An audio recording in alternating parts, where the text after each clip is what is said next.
Do you think the others are making good progress? Hope it's all going smoothly. Oh, hey look! They made it back as well! Flint's! Llama! How did it all go? All is well, thank you. Nefer and Yahoda had to stay at the curatorium to wrap things up, so they won't be joining us for now. I ran into Miss Nefa and Miss Aino on the way back. Their work is still in progress, so I suspect they won't be back for a while either. You seem rather cheerful today, Mr. Flint's. I certainly am. I achieved what I set out to do and came away with more than I bargained for. Fighting alone can get quite tedious, but I had the good fortune to run into a pair of brave young warriors. We meet again. How have you been? Albedo! What are you doing here? That would be a natural assumption to make. It's also the correct one. These two courageously lent me a hand while I was fighting the wild hunt. When they told me they were Servarka's colleagues, it all made sense. And given how people of outstanding talent tend to cross paths, it's no wonder you're already acquainted. So, who's your travel buddy, Albedo? Why don't you come and introduce yourself?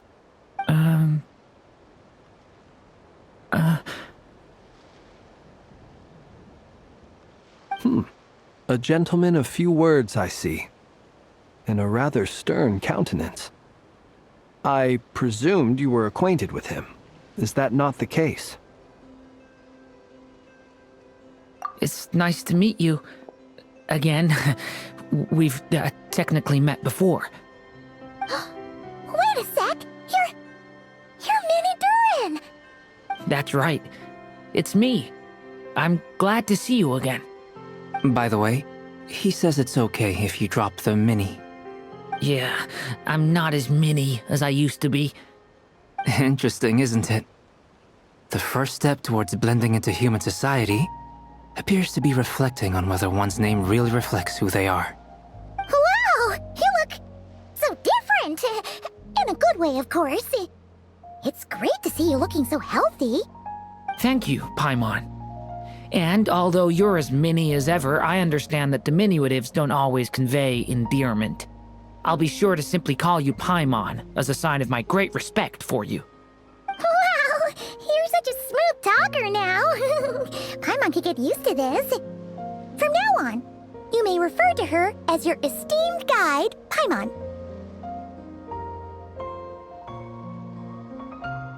Personally, I think our little Paimon is the perfect size. When people call her Little Paimon, it's just because she's so adorable that they can't help themselves. If that's not a sign of endearment, what is? You're absolutely right, Miss Lauma. My brother still has a long road ahead of him when it comes to understanding human relationships. Anyway, speaking of long journeys, didn't Columbina, leave with you? How come she isn't back yet? She's been catching up with old friends. Wouldn't be surprised if she stopped for a cup of tea or 10 on the way back. Uh-oh. People are talking about me. Hope it's nothing negative.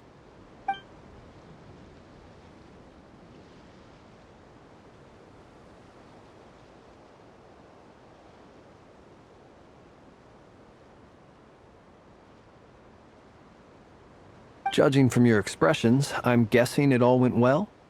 It's getting crowded here. I'll go grab some chairs. No need. This is a job for an alchemist. I'll whip some up momentarily.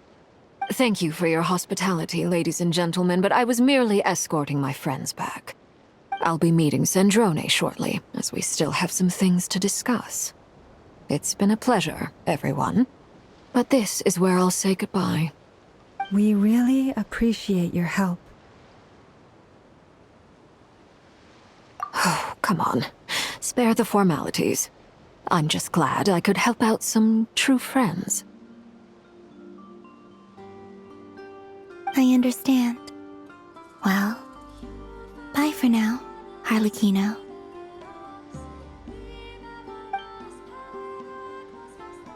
Oh, this place is hopping. It's probably a good thing one of us left. Otherwise, we might not fit all these people in. Are you saying we're about to run out of chairs? As a matter of fact, I am. Come on in and see for yourself.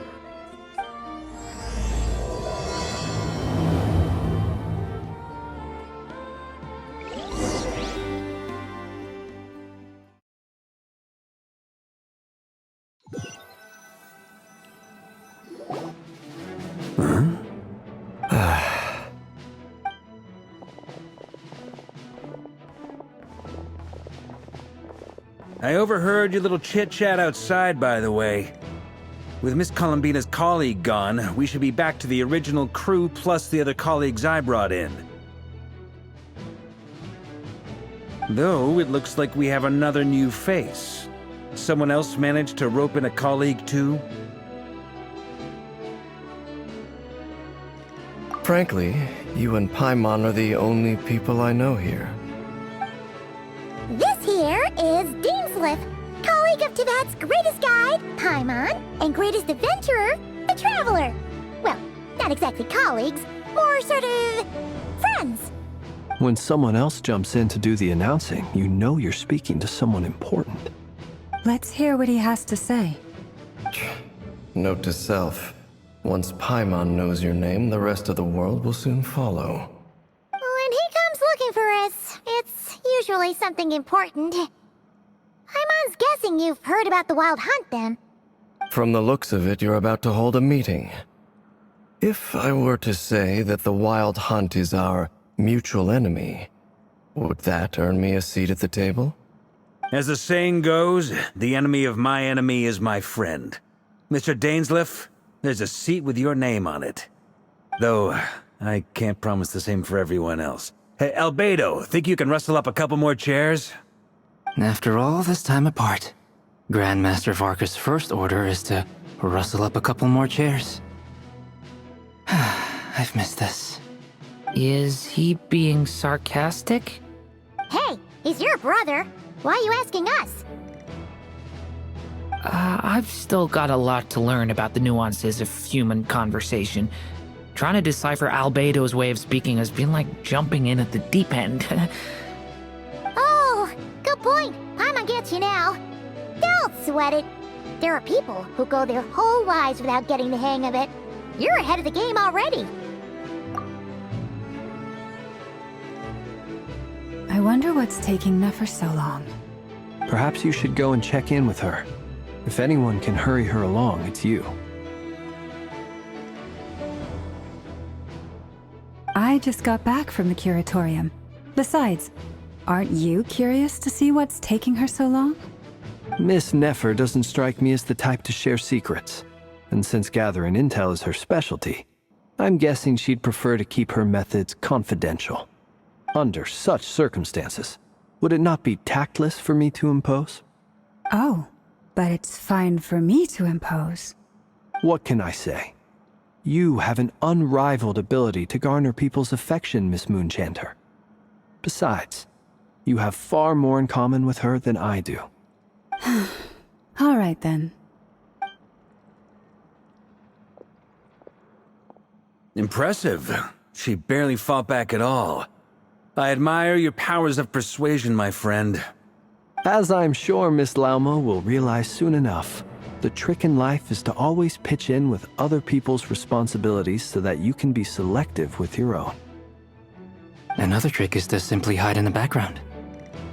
Spoken like a true sage. Anyway, looks like we've got some time to kill before the meeting.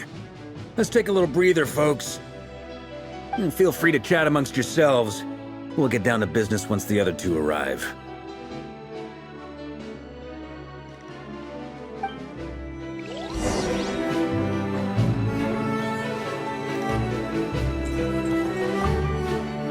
You're both awfully quiet. Why don't I start us off with an icebreaker?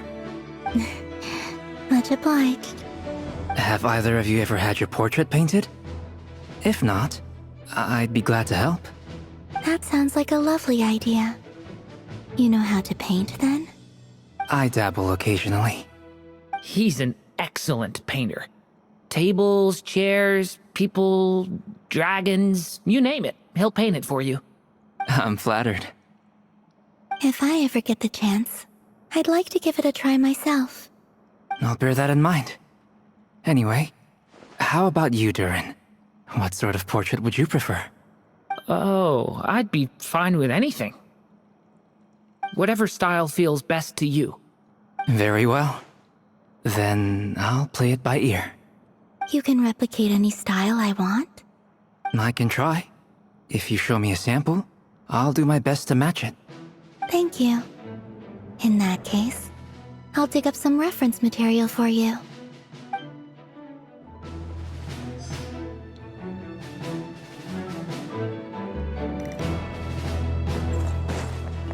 Is there something you'd like to say to me? Yeah! For starters, why'd you just show up here without even giving us a heads up? If you think back to our previous interactions, you may recall that that's hardly out of character for me. You do have a point there.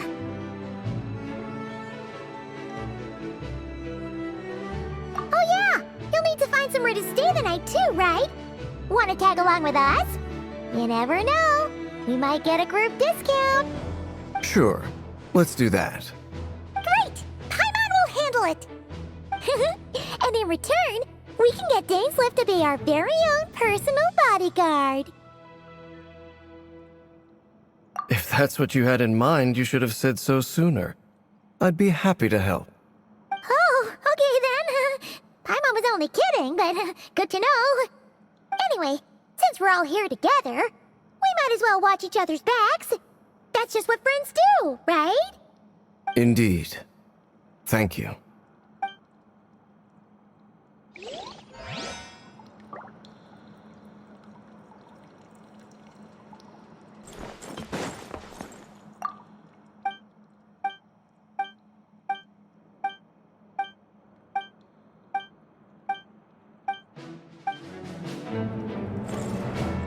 Truth be told, I can't remember the last time I was in a meeting with so many people. You're not alone there, my friend. The Lightkeepers also struggle to bring everyone together for a serious discussion. I don't doubt that. I've only ever met two Ratniki, one being you, and the other being that young guy, Itlua. Itlua is a good apple. I'll give him that. He's kind, honest, and regularly delivers supplies to my lighthouse. A true Ratnik to the core. In that sense, he puts me to shame. So you're what? A fake Ratnik? That's what it sounds like you're saying. But I get the feeling that's not quite what you meant.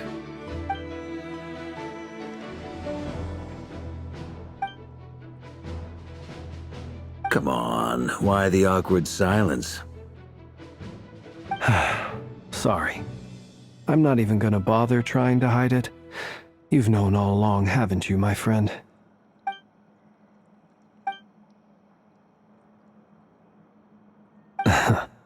Now that was an awkward silence. Let's just keep this between ourselves. Probably best if Itlua doesn't know, huh? That goes without saying. Gotta be careful what you share with youngsters, after all. Anyone else in the know? Let me guess. The Traveler and Paimon? It's dangerous being too sharp for one's own good, you know. Then, in the name of the Animo Archon Barbados himself, I swear, your secret's safe with me. When we went for drinks, you said that you and Barbados were practically best buds. In the light of that claim, do you really expect me to take your oath seriously? Of course. Just as long as you don't go spreading around the fact that I'm close with Barbados, all right? Fair enough, then. Nothing like a bit of mutual leverage to seal the bonds of friendship.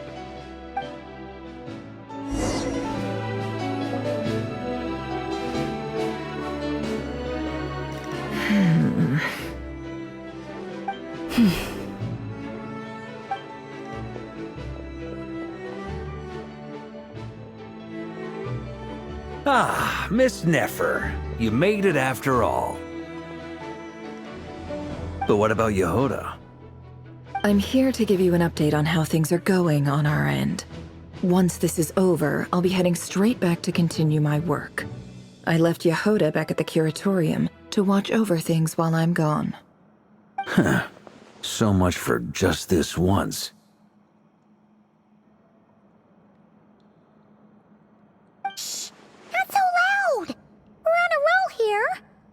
if she remembers and suddenly decides to back out? Did you say something, Mr. Varka? Huh? I didn't say anything. Right, Flint's? Must have been a frog. They get so noisy around here at nighttime. It's like they're putting on a concert in the background. Anyway, before we begin, there's a few introductions to make. Let me start by saying that it's an honor to be speaking before so many distinguished colleagues and collaborators. First up, we have Miss Lauma. As Moon Chanter, she's the leader of the Frost Moon Scions, a local religious community in Nodcry. Then there's Miss Nefer, boss of the Curatorium of Secrets, an intel gatherer extraordinaire. Nefer is leading the investigation into Rerer's background, assisted by Yehoda and Lauma. From the little I've heard, they're making some great progress. Over here, we have Mr. Flint's, a ratnik and guardian of the abandoned lighthouse. In our last operation, he courageously distracted the Wild Hunt to buy time for the rest of us. For those of you who've never met, this is Mr. Albedo, a renowned alchemist and captain of the Knights of Favonius investigation team. By his side is a new face for us all, myself included, Mr. Durin, who has come to lend his aid. Next up, we have the Moon Maiden and former Fatui Harbinger, Miss Columbina. Then we have the Traveler, who's earned more titles than I could possibly hope to list out, so I'll spare you the rundown. And Paimon, the ultimate travel companion and quite possibly the best guide in all of Tevat. Wow! That's a lot of people! Great turnout! Miss Nefer, it looks like you might have another job coming your way, so, congratulations on the booming business, I guess. You think I haven't got enough on my hands as it is? Who's looking for me now? That would be me, Miss Nefer. I have a commission for you. And you are? Who I am doesn't matter right now. What does matter is that I'd like you to gather more intelligence about the Recher of Solnari. Well, it's not as if we never take on anonymous commissions. But in your case, I'll have to decline. I'm gonna take a wild guess and say your job's probably more hassle than it's worth. Something about you seems like bad news. It's my eyes, isn't it? Conrian, I assume. And what's with the mask? Are you trying to hide your identity? In any case, the fact that you're even still alive raises an awful lot of questions for me. My name is Dainsleif. And yes, I am from Conria. As I'm sure you're aware, the Recher of Solnari's real name is Rerir. He was once an acquaintance of mine. Really? Then you must have been quite an influential figure yourself. You flatter me, but none of that matters anymore. My point was simply to clarify why I have asked Miss Nefer to investigate Rerir's background. So you're both from Conria, and it sounds like you used to be friends? What am I missing here? Surely you already know how he became one of the Five Sinners. I'll tell you everything I know. The history of Conria, the names and identities of the Five Sinners. I remember it all like it was yesterday. I have never spoken openly of this before. But the truth was exactly as people say. The Five Sinners were each driven by their own desires, and it was by playing upon these that the Abyss tempted them to their fall, tearing Conria apart in the process. The visionary, Vedafinir, who wished to foretell the future. The wise, Haroptatir, who sought limitless knowledge. Gold, Rhindaughter, who desired to create life. The foul, Surtologi, who pursued supreme strength. And last, but not least, Recher of Solnari, Rerir, Ravager of the Moon. Of the five, Rerir is the only one who remains a mystery to me. He never harbored grand ambitions. So what changed in the space of a single night? How did he come to fall like the others? In other words, You're saying that his change came as a shock to you, and you have no idea what actually happened? That's right. You mentioned how the Abyss tempted them, which led to their fall. But what did that look like in practice? And what other context can you give me about the events of that time? The more detail you can give me, the better. Strangely, now that it comes to it, I hardly know where to begin. The fateful night took place during the era of the Eclipse Dynasty. One day, my elder brother, the visionary, Vedifenir, was summoned to the palace by the Vinster King, only for the king to gouge out his eyes and cast him into the dungeons. When I came to hear of this, my fury knew no bounds. I gathered together every ally I thought I had, and together, we set a night to storm the palace and free Ved. Centuries on, the memories of that night still haunt me like a never-ending nightmare. We broke through the palace gates, just like we had planned, each striking towards our separate targets. But then, I was betrayed. Even Vedifenir, the very person I had come to rescue, abandoned me and partook of the Abyss's power.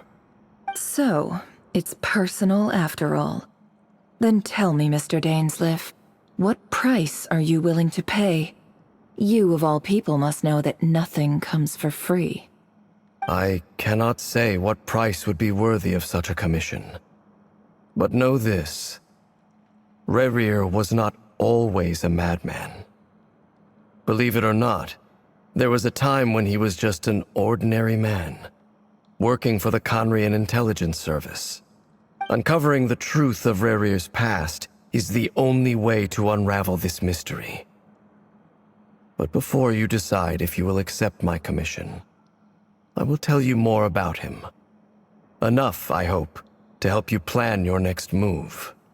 Sounds pretty good to me. Feels like we just flagged down a random passerby, only to discover he's actually a master strategist who has a score to settle with our enemy.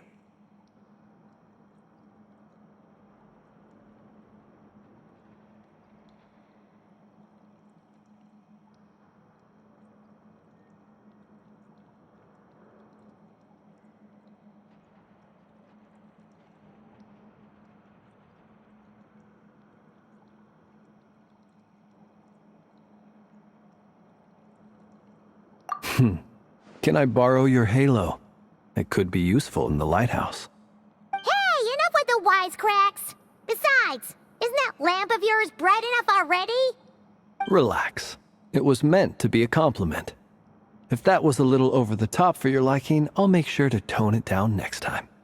I'll give your proposal some serious thought, Mr. Dainsleif. Let's speak in private once the meeting is over. Before that, there's a few things I'd like to share.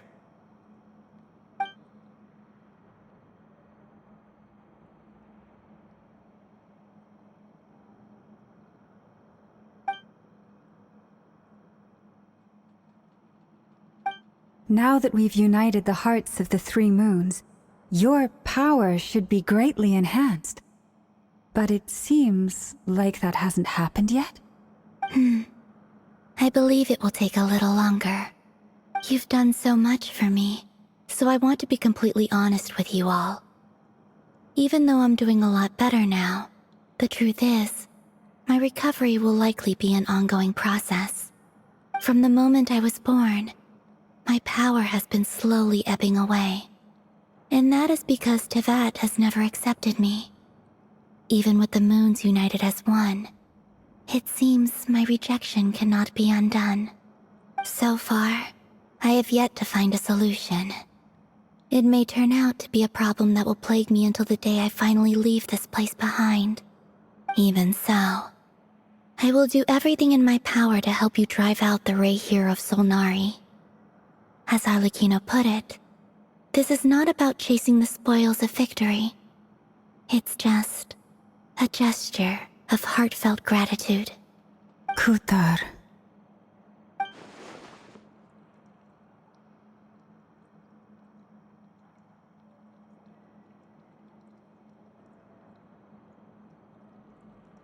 Defeating the Rahier of Solnari will be no easy task.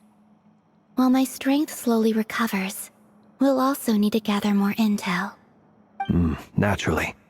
We should take all the help we can get if we hope to defeat him. We've considered several viable plans now, but our choice hinges on the answers to a few key questions. Is it even possible to kill Rahier? What experiences shaped the person or monster he became? And what's he really after? Given Albedo's expertise in alchemy, I think we should leave him to try and answer the first of these questions. Understood. As for the other two, I'm afraid we'll have to count on you again, Miss Nefer. Believe me when I say it's not my wish to burden you. But right now, relying on your skills is our only option. So you're placing all your hopes on me, huh? We can't thank you enough for agreeing to help us. Honestly, I can hardly believe how lucky we are. You sure have a talent for changing your tune, Miss Moonchanter. Timid like Yehoda one moment, then flinches insincere flattery the next. Ladies, please. I must object to your portrayal of me. That's all. Feel free to keep bickering. Just pretend I'm not here. I almost don't want to leave this room. I'm curious to see how this plays out. I have faith in you, Miss Nefer. Something tells me you'll stand by us until the very end. Oh? And what makes you so sure of that? What if I suddenly decide that my compensation is insufficient? This isn't about the money. I can sense that you've got a deep-seated distaste for Rahier. And knowing you, that alone is motive enough. Look at them getting along so well. Like two peas in a pod. And I'm the one they accuse of insincere flattery. There is no justice. Miss Lauma, you have to understand something. Unlike you, I don't actually enjoy having everyone's hopes on my shoulders. Is that right? Well, maybe the fact that I'm willing to put my hopes in other people says more about me than you. But the fact is, I also trust you. And that's because I know that you're someone we can count on. Anyway, we've got our plan, so let's get moving. Mr. Dainsleif, let's talk. And Traveler, once we're finished, if you've nothing else planned, I'd like you to come with me. This whole experience is teaching me a lot. For instance, I now know that when other issues come up in the future, I'll have far more luck getting Lauma to convince Miss Nefer than trying to do it myself. Hate to say it, friend, but that's one of the funniest things I've heard in a while. Why? You think I've got it wrong? Quite the opposite.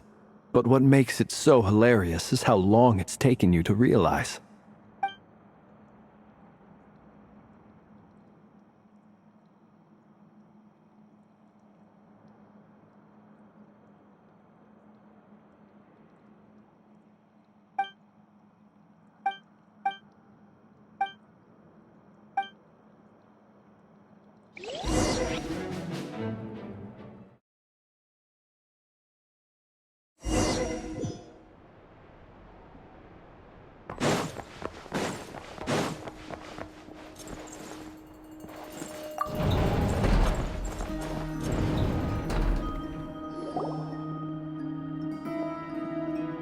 Thank you for waiting.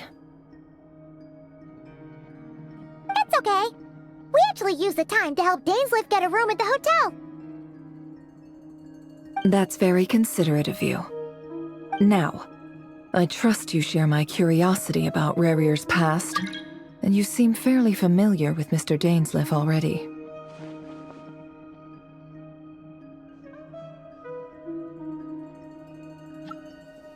We spoke at some length after the meeting. He was the one who suggested I should invite you to join this operation. He feels confident that these secrets will be safe with you. Dane has a lot of faith in us, that's for sure.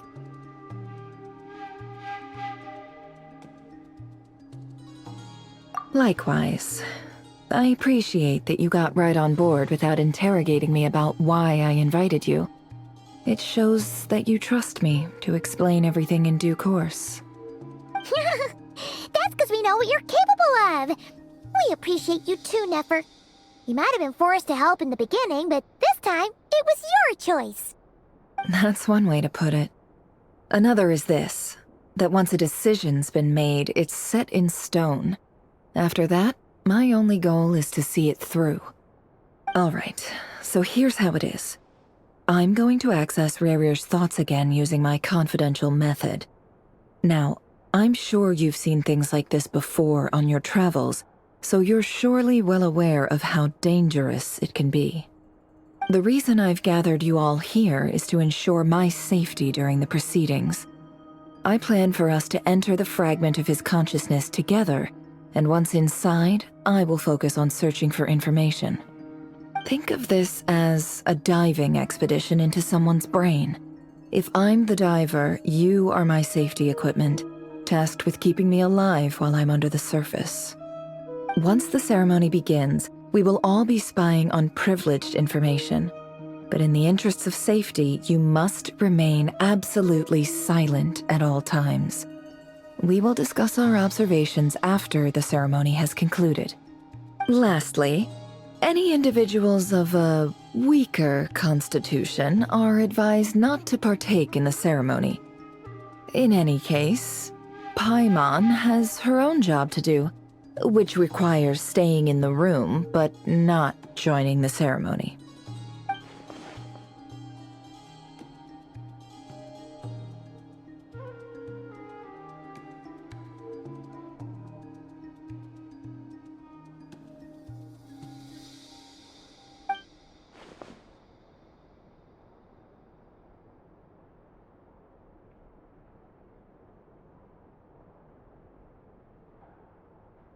Well, good luck, everyone!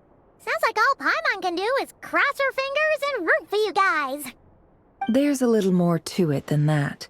I was being serious when I said you have a job to do. While the rest of us are inside Rarir's mind, it's imperative that we have a team member on the outside.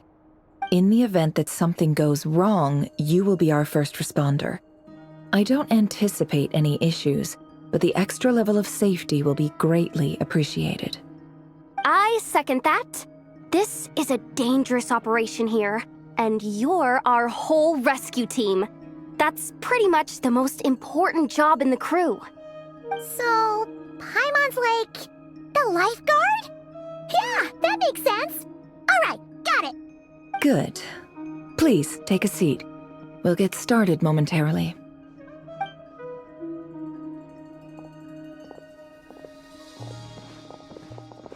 So, did Mr. Dainsleif tell you anything else?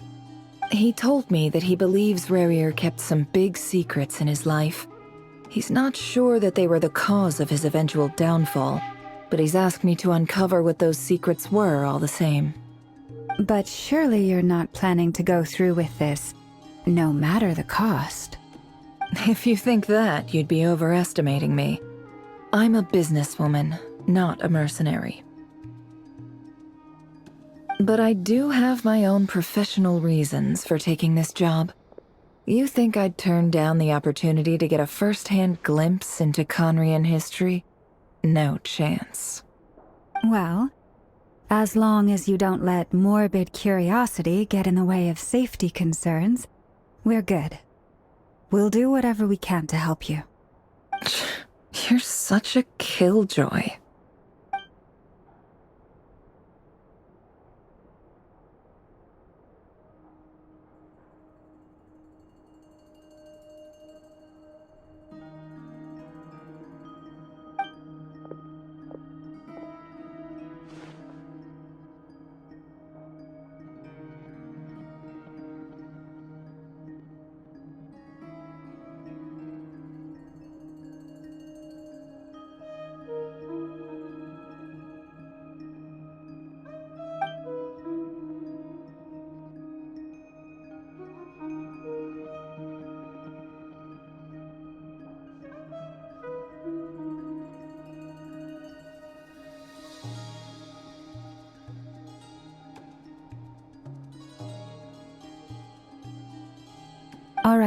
I'm good to go.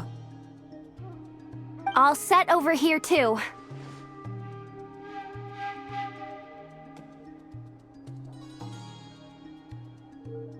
Promise, Paimon, you'll be extra careful. All right. Let your whole body relax. We're about to begin. Close your eyes.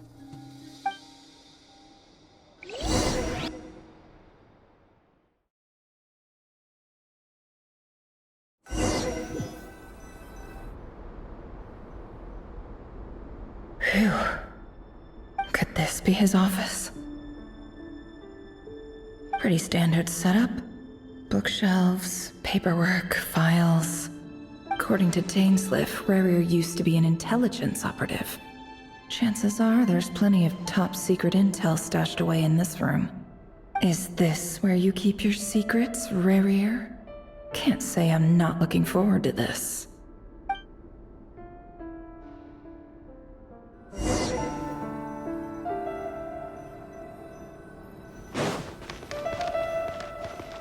He looks even gloomier than last time.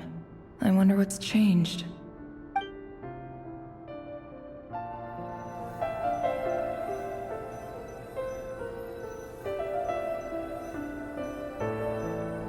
He looks even gloomier than last time.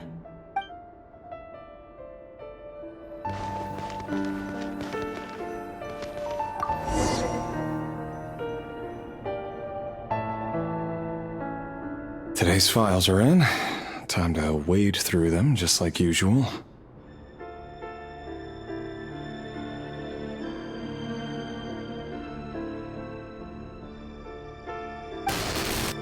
Male, 51. Occupation, cook. Confirmed Crimson Moon descendant. Has maintained frequent contact with other descendants over the past year. Poses a threat to the dynasty. Neutralized.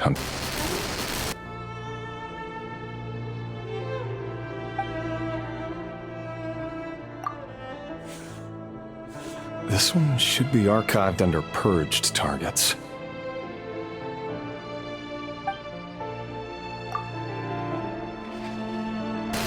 Female, 23.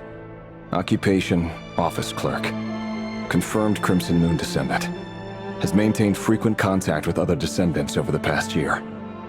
Poses a threat to the dynasty. Neutralized.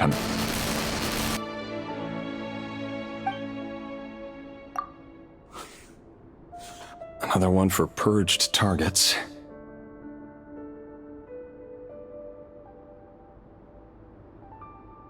Sounds like she was that other man's daughter.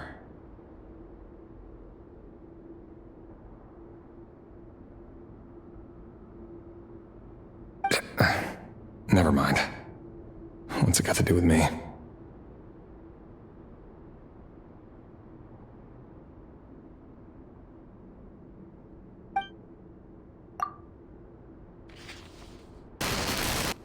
Male, 40. Occupation, teacher. Confirmed Crimson Moon descendant. Has been observed making contact with other descendants during the past year. Poses a threat to the dynasty. Neutralized on...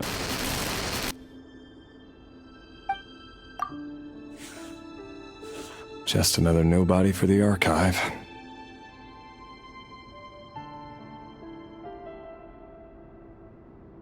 Come to think of it, I remember surveilling this man. A case like his never would have been considered a priority in the past. Huh. He barely even interacted with other Crimson Moon descendants.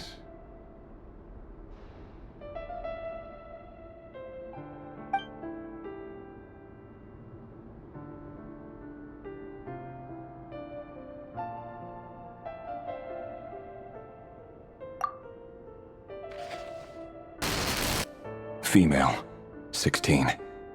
Occupation, none. Orphan and confirmed Crimson Moon descendant. Has been observed making contact with other descendants during the past year. Poses a threat to the dynasty.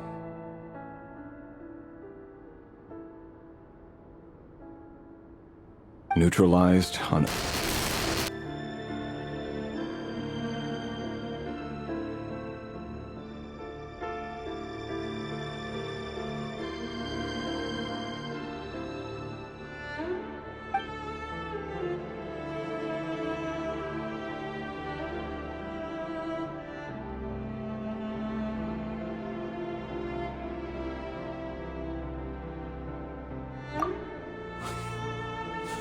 Filed.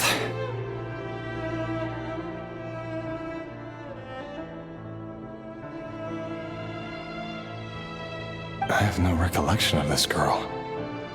None whatsoever. She doesn't seem to be anyone important, but then again, how many of them really are?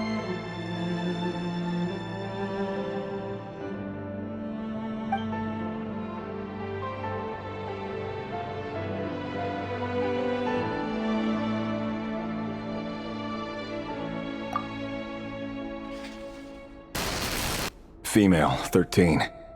Occupation, none. Orphan and confirmed Crimson Moon descendant.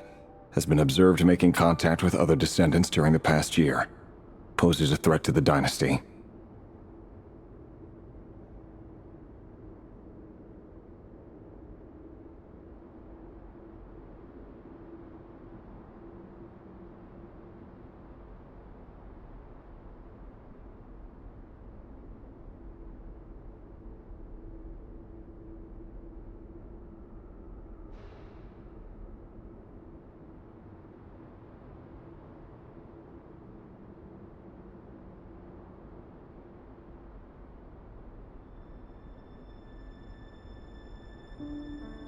Neutralized and...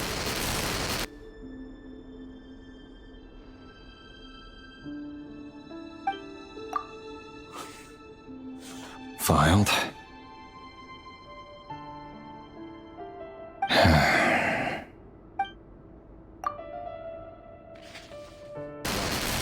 Male, 11. Occupation, none. Orphan and confirmed Crimson Moon descendant. Has not been observed making any contact with other descendants during the past year. Poses a threat to the dynasty.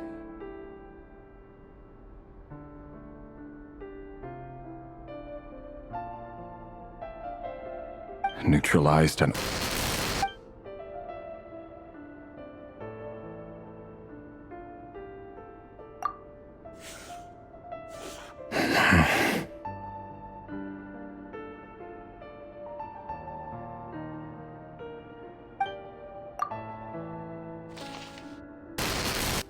Male. 6. Occupation, none. Orphan and confirmed Crimson Moon descendant. Poses a threat to the dynasty.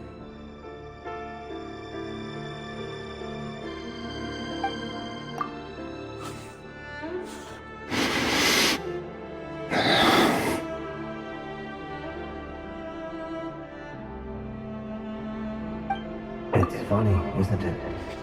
Your job is becoming both harder and easier at the same time, depending on how you look at it. Sooner or later, the Crimson Moon descendants will be completely wiped out. But as their numbers dwindle, they become harder and harder to track down. That's not how it is. Fortunately, however, most of the able-bodied adults have already been taken care of. The remaining weaklings will be increasingly easy to deal with. No! No.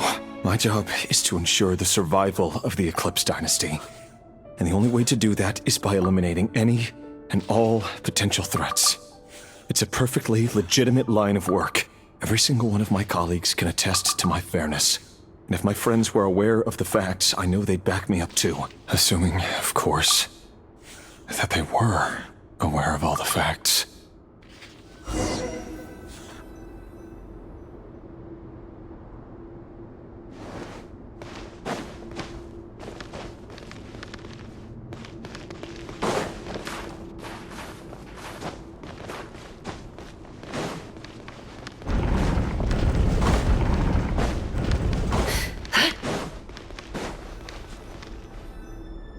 Mr. Vedifalnir, it's been quite some time since we last met. Rerir, I trust you're here because you have something important to discuss. Forgive me. I wasn't tuning out, it's just, I noticed you didn't even phrase that as a question. As if you knew I was coming. Tell me, does someone in your position ever feel the need to ask questions at all? It is indeed within my power to foresee certain things.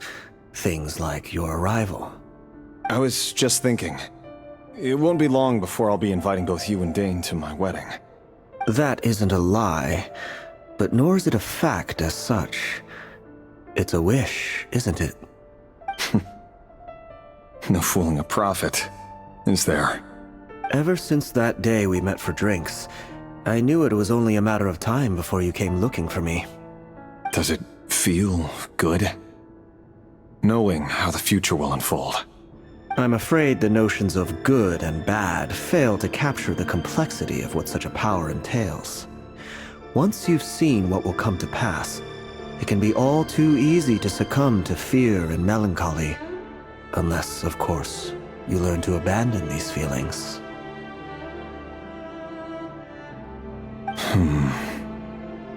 You fear my silence, and long to hear the words I left unspoken that day. That's right. You must have noticed my reluctance to broach the subject, and the reason is simple. Because the truth could never have lived up to your hopes. For both our sakes, such words are better left unsaid. The burden of prophecy was never meant for your shoulders. So who exactly do you deem worthy to hear your prophecies? None but our exalted king? Or rather, our king as he once was. You're closer to his majesty than I am. You must know better than anyone how much he's changed. You say that as though it is to my benefit. Yet precisely because of that, I dare not speak rashly. A king can turn out to be the most virtuous of rulers, or a tyrant more terrible than the most vicious of dragons. You are so wise and far-sighted, yet still you would have me live in fear of the unknown? You make a fair point. Especially given my silence alone was all it took to send you spiraling downwards. Very well then. Let me offer you some advice. And I say this not as a prophet or a visionary, but simply as the brother of your friend. For many reasons, there is very little chance of your marriage ending in happiness. If happiness is what you seek, you should find another fiancé.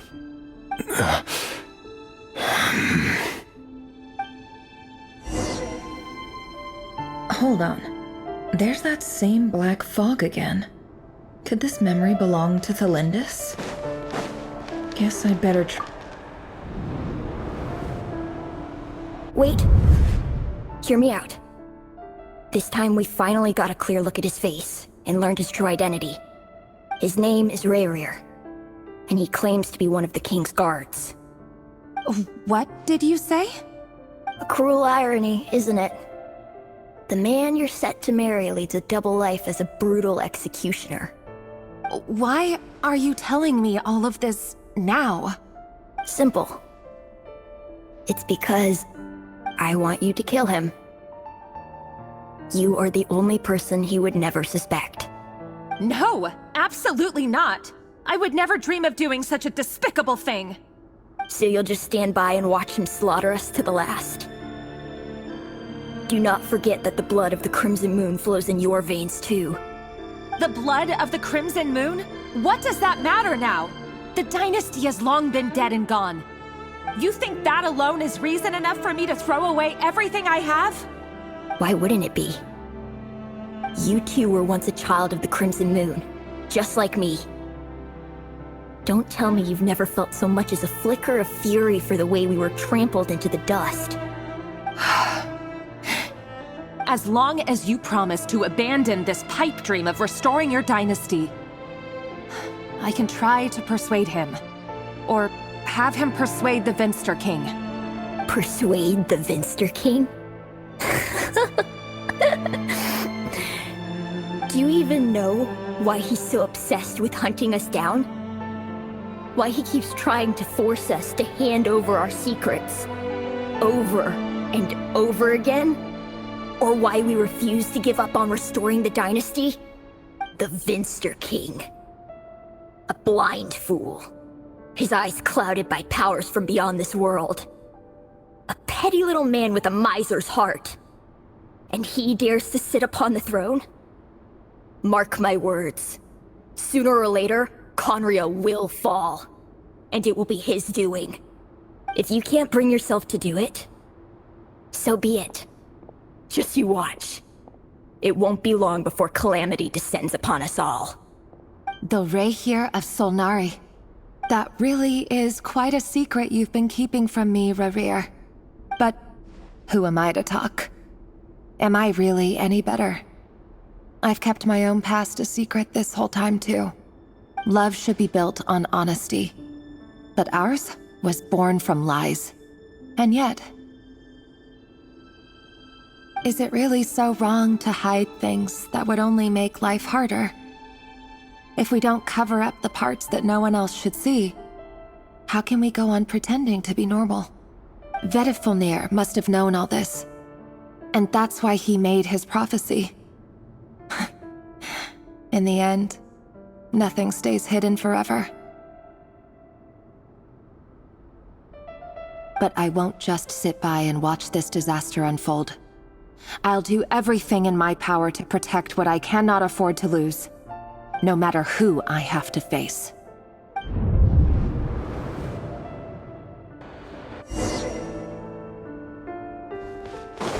Huh? Was that Rerir who just walked past the window? Doesn't it give you the chills that he still takes the same road to work every day? As if nothing ever happened. Those people at the deli. Enough already. They're clearly pretty taken by their own disguises. Just smile and play along. Pull the rug from under beasts like that, and you'll risk having your throat torn out. Deli. Oh. They're talking about those people from the opposition. Right. I almost forgotten they used to run a deli. People of no consequence. But surely you can see he's not the man he pretends to be! So many have died already, and they say that the king's madness grows with each passing day. We're not going to survive this, are we? But why does it have to be this way?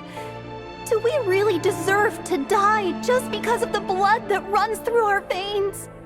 Felindis, are you even listening? Sorry, Freether. My mind was off wandering. I heard you, though. You're talking about what Rerir said. He's just following the king's orders. He's a secret agent, and it's his job to hunt down rebels and dissidents. By the time you first met him, he'd already taken lives. Maybe he was using you from the very beginning. No. Rerir has no idea I have anything to do with the Crimson Moon. My family are only distant relatives of the main lineage, and besides, my eyes are perfectly ordinary.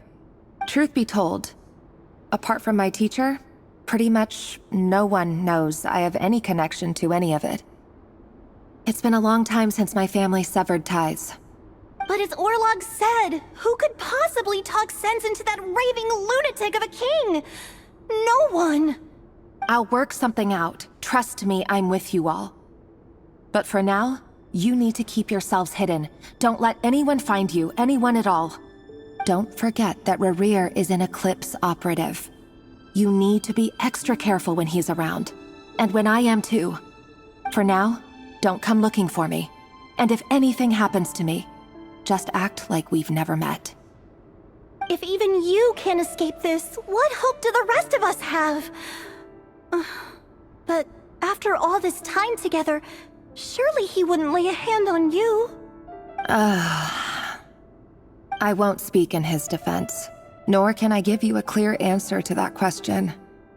But I'll do everything I can to put an end to this. Here, hold on to this. If an opportunity to escape presents itself, take it.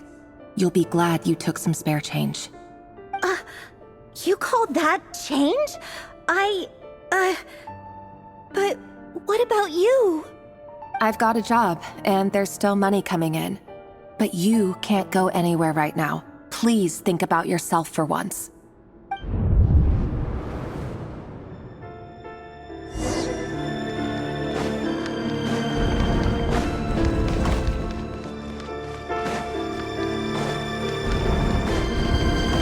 Another day, another round of assassination training. Training ground's just beyond this hidden passageway.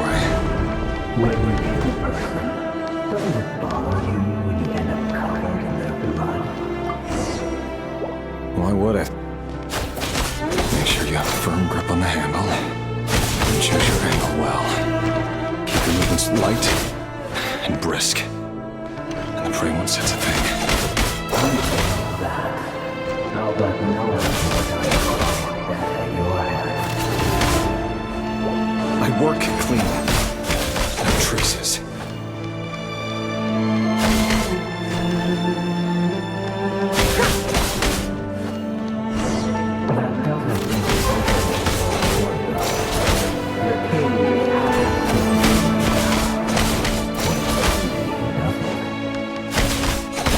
That won't happen. He's changed. Ever since he fell under the spell of that power. He had you take out a handful of the guilty. The ones I dealt with have always been guilty. And I've carried out my work flawlessly.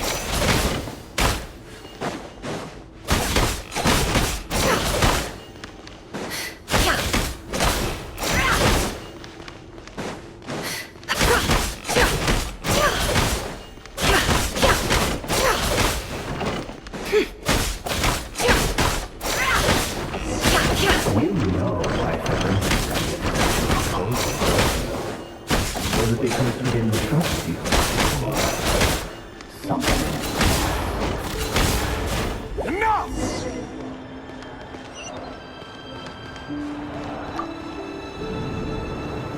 Delindis, do you still remember Orlog? Orlog. The boy who was pretending to sell flowers. You spoke for quite a while, didn't you? Yes, we did. What about him? He was arrested 2 days ago. Chances are he's already dead. He... I just don't get it! After everything he's done, why do you still stand by him? Or does it mean nothing to you that people keep dying? No, that's not... Just hear me out. I need to go now, Thelindis. They're looking for us. You take care too. If you ever need a place to hide, come find us.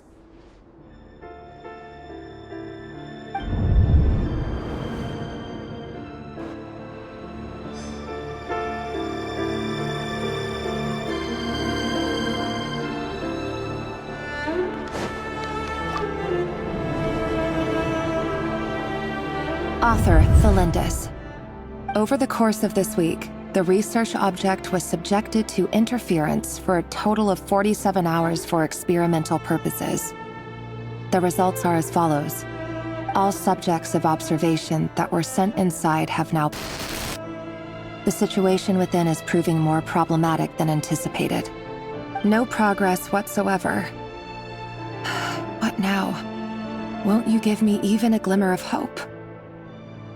Things are getting worse by the day. I have to find a way or we'll all be in danger.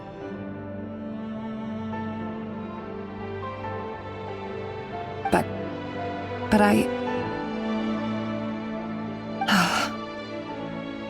If all this research comes to nothing, what then?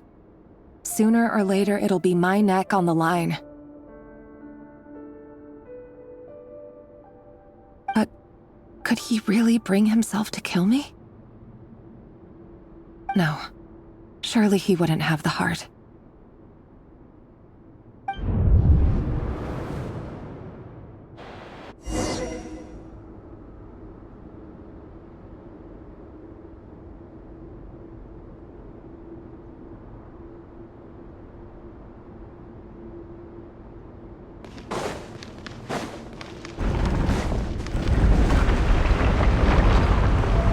Why won't you just let us go?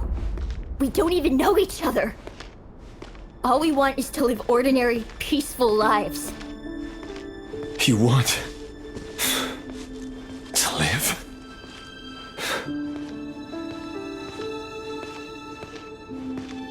Yes. I just want to go on living. Is that really such an unforgivable crime?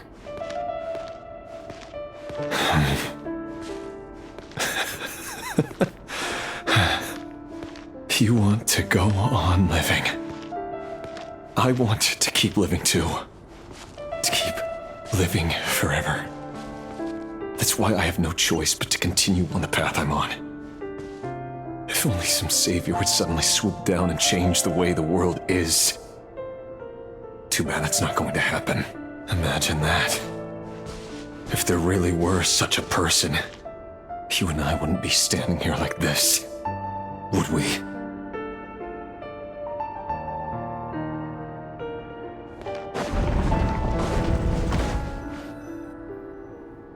Today's files are in.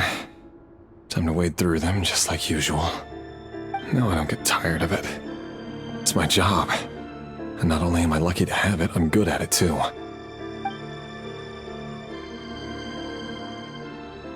Huh. Wait. That's... Thalindis?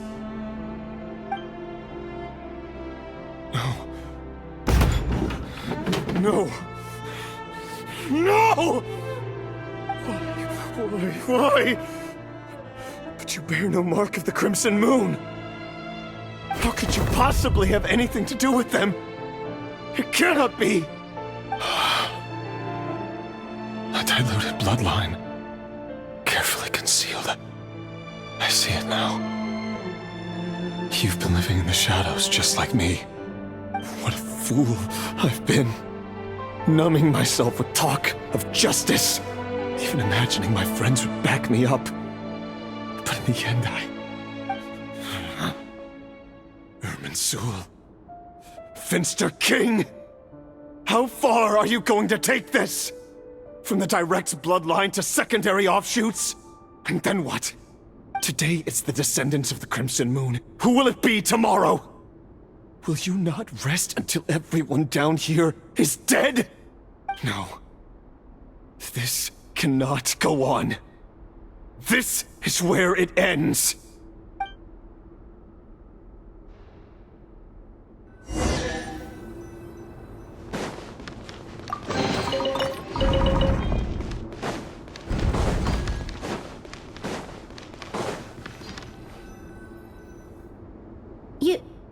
You're really letting me go? I am. As long as you can guarantee that no one will find you. Don't worry, I'll be extra careful. No one will know I was here. But what about you? Me? If you let me go, you won't be able to complete your mission, will you? Good point. In that case, maybe you should stay. No, please! I just want to see the outside world again. To... Go on living? Yes. I know you're a man of your word. So please, just let me go. If I let you leave, what will become of me? Just kidding. Go, now. But remember, don't let anyone know you were caught. We'll be seeing each other again very soon if you do. Even shadows in the dark must live by a code. But you can't save everyone. You've been whispering in my ear for days now, Vedifilnir. What are you trying to do? Break me down? I only say this because you long for an answer to your problems. Let her go, Rerir, or you risk losing everything. I will not abandon Thalindis. Then you'll need a little more vigilance and a lot more power. The world is changing, Rerir. Keep your eyes peeled for your moment of opportunity. That voice used to be so unclear. But now I know exactly whose it is. It's Vedifilnir. He won't tell me how to actually resolve any of this, but he keeps trying to manipulate me like a puppet. What's his game here? Tell me then. What will this moment of opportunity look like? And no answer. He's like a ghost. Always disturbing me when I'm on edge, but never answering when I need him most. So, the Eclipse dynasty was purging, well, massacring the descendants of the Crimson Moon. And it seems like it was all connected to the Vinster King's research. The King's obsession with abyssal power left the future of Conria hanging in the balance. No wonder every aspect of Rarir's life was so unstable. And it looks like this Thelindis, Rarir's would-be fiancée, herself belonged to a sub-branch of the Crimson Moon dynasty's descendants. It almost defies belief that a couple like them could hide the truth from each other for so long. If the Vinster King hadn't intervened in such a drastic way, they might have gone on deceiving each other for the rest of their lives. And why does Vedderfanir, Daneslif's older brother, keep talking in Rarir's head? This guy kept more secrets than I ever imagined. The human mind is like a vast desert of shifting sands. When you follow the flow of someone's memories, you only ever see the parts they're willing to let surface. Time for something a bit more creative. We've been inside Rarir's mind this whole time, building up a picture of his psyche. There's already enough clues on the board to start reading between the lines and mapping out the rest. Now, we can finally begin to put the pieces together. Sure, it'll only be a reconstruction, part simulation, part reasoning, but it's usually pretty accurate. Once we've built up a cognitive profile, we just need to cross-check the logic behind his actions. And then we'll be able to take a sneak peek at whatever it is that Rarir has really been hiding.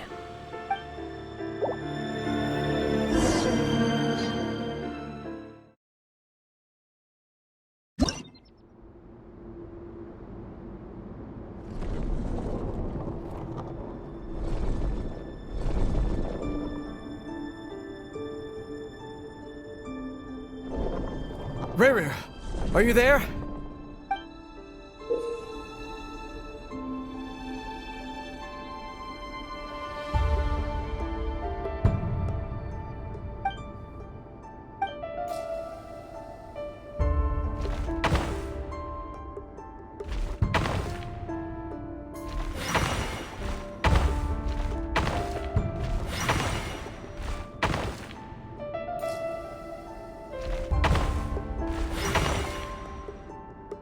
Hey, Rarir!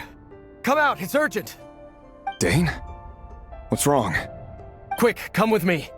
I'll explain everything once we've met up with the others. Okay. I'll come.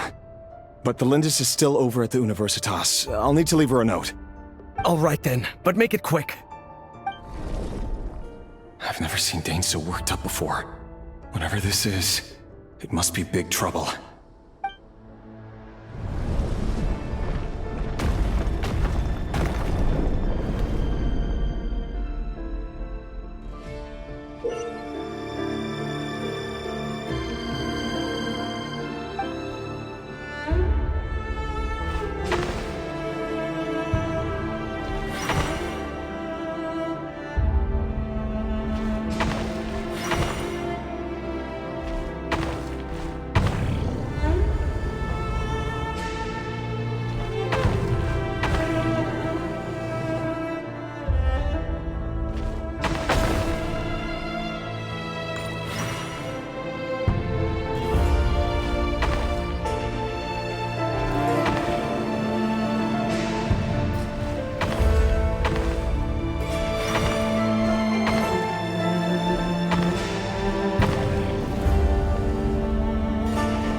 Well, this is a nice change, meeting you all at this hour.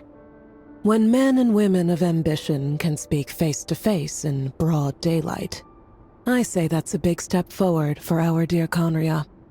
Don't be ridiculous. We do not fear the day. Why would we seek refuge in the night? You might ask your blade that same question. I'm told it prefers the cover of darkness. The word on the street is that Sir Elegy only strikes when he has an unfair advantage. But that is patently false. I see you're missing an arm and a leg. Surely only a fair fight could explain that. If this is your way of offering me replacement limbs, believe me, I'll take them. Oh, we can certainly discuss that. With bioalchemy, anything is possible. Assuming I have your full support in my research. Lunatic. Robtatir, what brings you here? Why, Dainsleif, of course. He invited me. Please, cast aside your apprehensions, Miss Rhine-daughter. Whatever the rumors may say, I am but a humble servant of the king, and I can assure you he affords me no greater convenience than he does you. Well, the Universitas Magistrorum won't stop fawning over you, so at least some of the rumors must be true. You're clearly doing well for yourself, so drop the humble servant act. It endears you to no one. You're president of the Universitas Magistrorum, the chief royal mage known as the Wise by royal appointment, and by far the most favored among the 4 pillars of Conria. Vice President Veit doesn't even try to hide his envy when he sees you. My success is the product of hard work and good luck. It's as simple as that. Were the king not such an extremist, I hardly think I would have received a senior post at my age. Of course, no job is without its gripes. Serving a king like ours can be a challenging task, as I'm sure you can imagine. And as for Efterveit, in missing out on the presidency, he's dodged a mountain of stress. Like everything else in life, it comes with pros and cons. You're all here. I apologize for the short notice, but it was an emergency.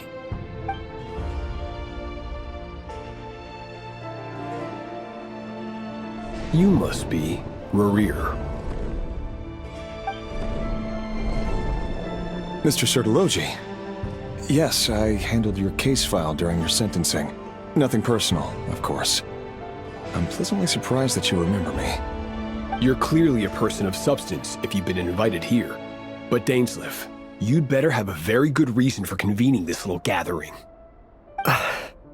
It's my brother, Vedalfenir. After he spoke at the court this morning, the king was so infuriated by his words that he had him blinded in both eyes and thrown in prison. Vedalfenir in prison?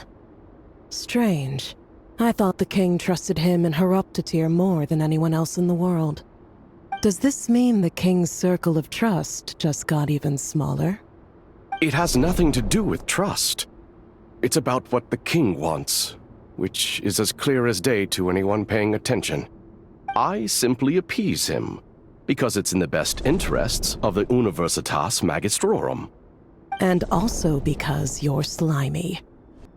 Vedalfenir, perhaps less so. But still, a visionless visionary? It rather inclines me to think that qualifications are not what get you ahead in Conria. Do you honestly think this is an important discussion to be having right now? Dane, what are you planning to do? Rescue Vedalfenir, I assume. Correct. It will mean storming the palace by force. Tonight. I need all of you on my side. That's far too dangerous. And don't forget, Dainsleif, you're captain of the Royal Guard. You swore an oath to the throne. You've been planning this for a while, haven't you? I have no desire to commit treason. But whatever critique the king may have of Vedalfenir, disfiguring your most loyal subject for putting the best interests of his court and nation first, this is not the conduct of a wise ruler. My blade will force the king to see the error of his ways. So, Vedalfenir's prophecy enraged the king. I'm sure it wasn't what he wanted to hear, but if he won't take counsel even from the visionary, that is deeply troubling news. The extent of His Majesty's madness is now all too clear. The question is, How does a man like me get out of this situation unscathed? You have noble ambitions, Dane. But I'm afraid they don't do much for a guy like me. I'm not interested in saving the world. All I want is a letter of pardon. A letter of pardon? For whom? Thalindus? The chances of the Vinster King issuing a pardon for anyone connected to the Crimson Moon seem vanishingly slim.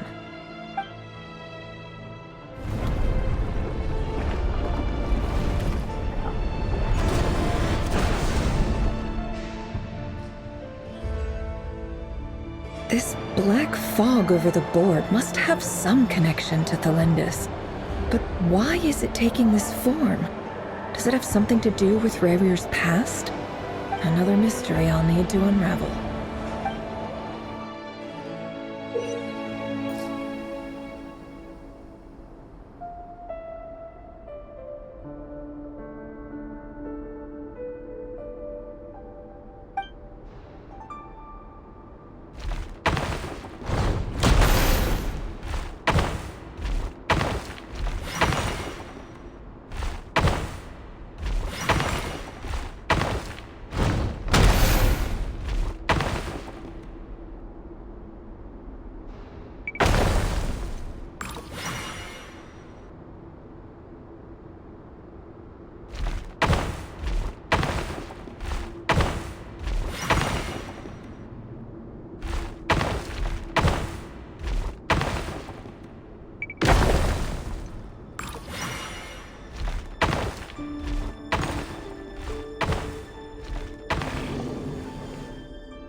Author Thalindus.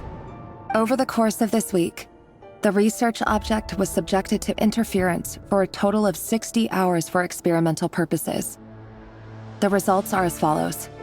Research dating back to the Crimson Moon dynasty has established 2 points regarding moon marrow. Firstly, its origins have something to do with a god's power.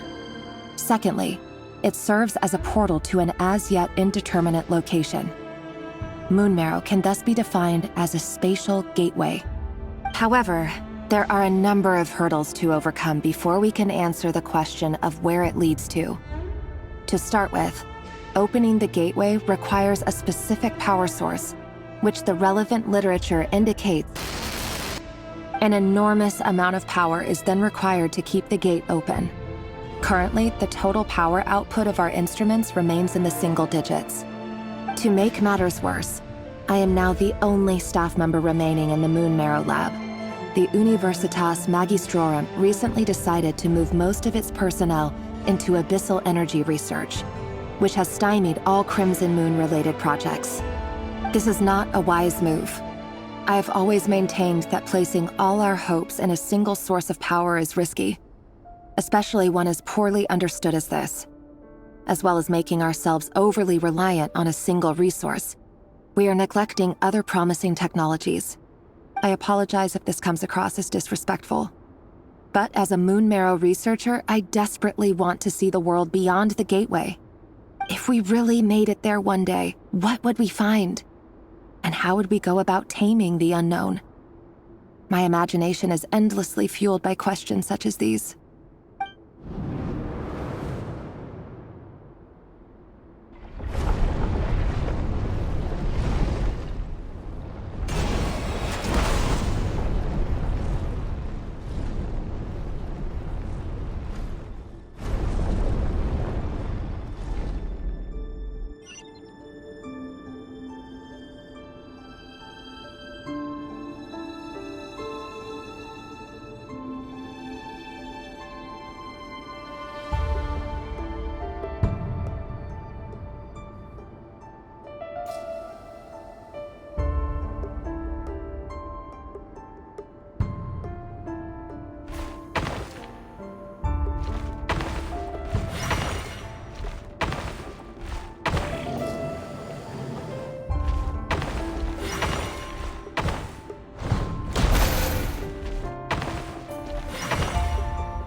This is for you.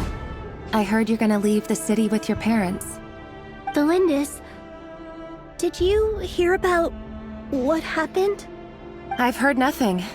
Rerir got back very late last Friday, and he was acting a little unusual, but he slept pretty well, so I'm guessing whatever he did was a good deed.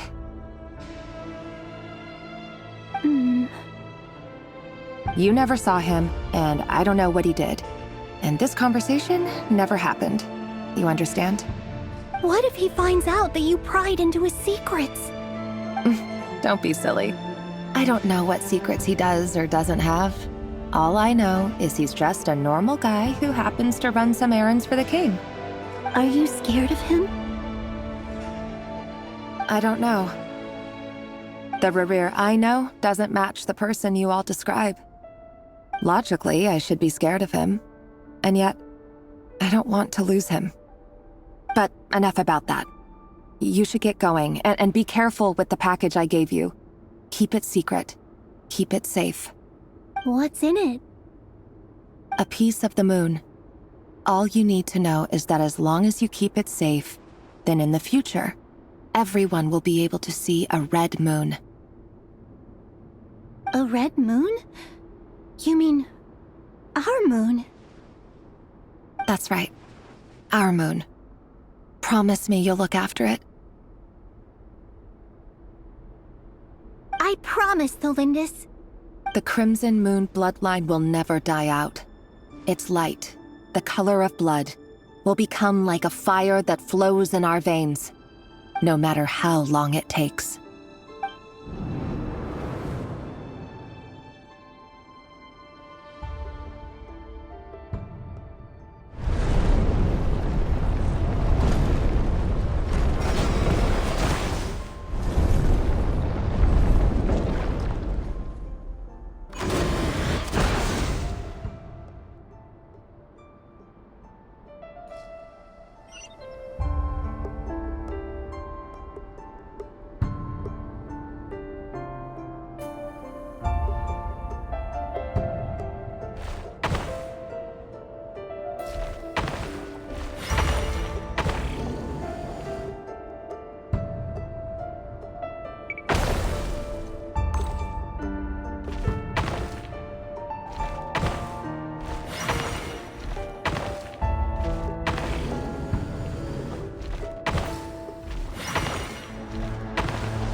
Hurry, everyone, and stick to the plan. Sir Dainsleif, what are you? Is this treason? You know what happens to those who betray the throne. Please, don't do this! It is the king himself who has betrayed the throne. He has betrayed all of Conria. If you have any love left for justice in your heart, you should join me. It's showtime. Dane and his group will handle the troops in the palace. Then Hraptatir and Rheindater will disarm the security measures. My job is to enter the prison and rescue Vedifalnir. Stay safe. Wish me luck. Look after my brother. Draw your blade. It is time for justice to prevail.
smell is abominable.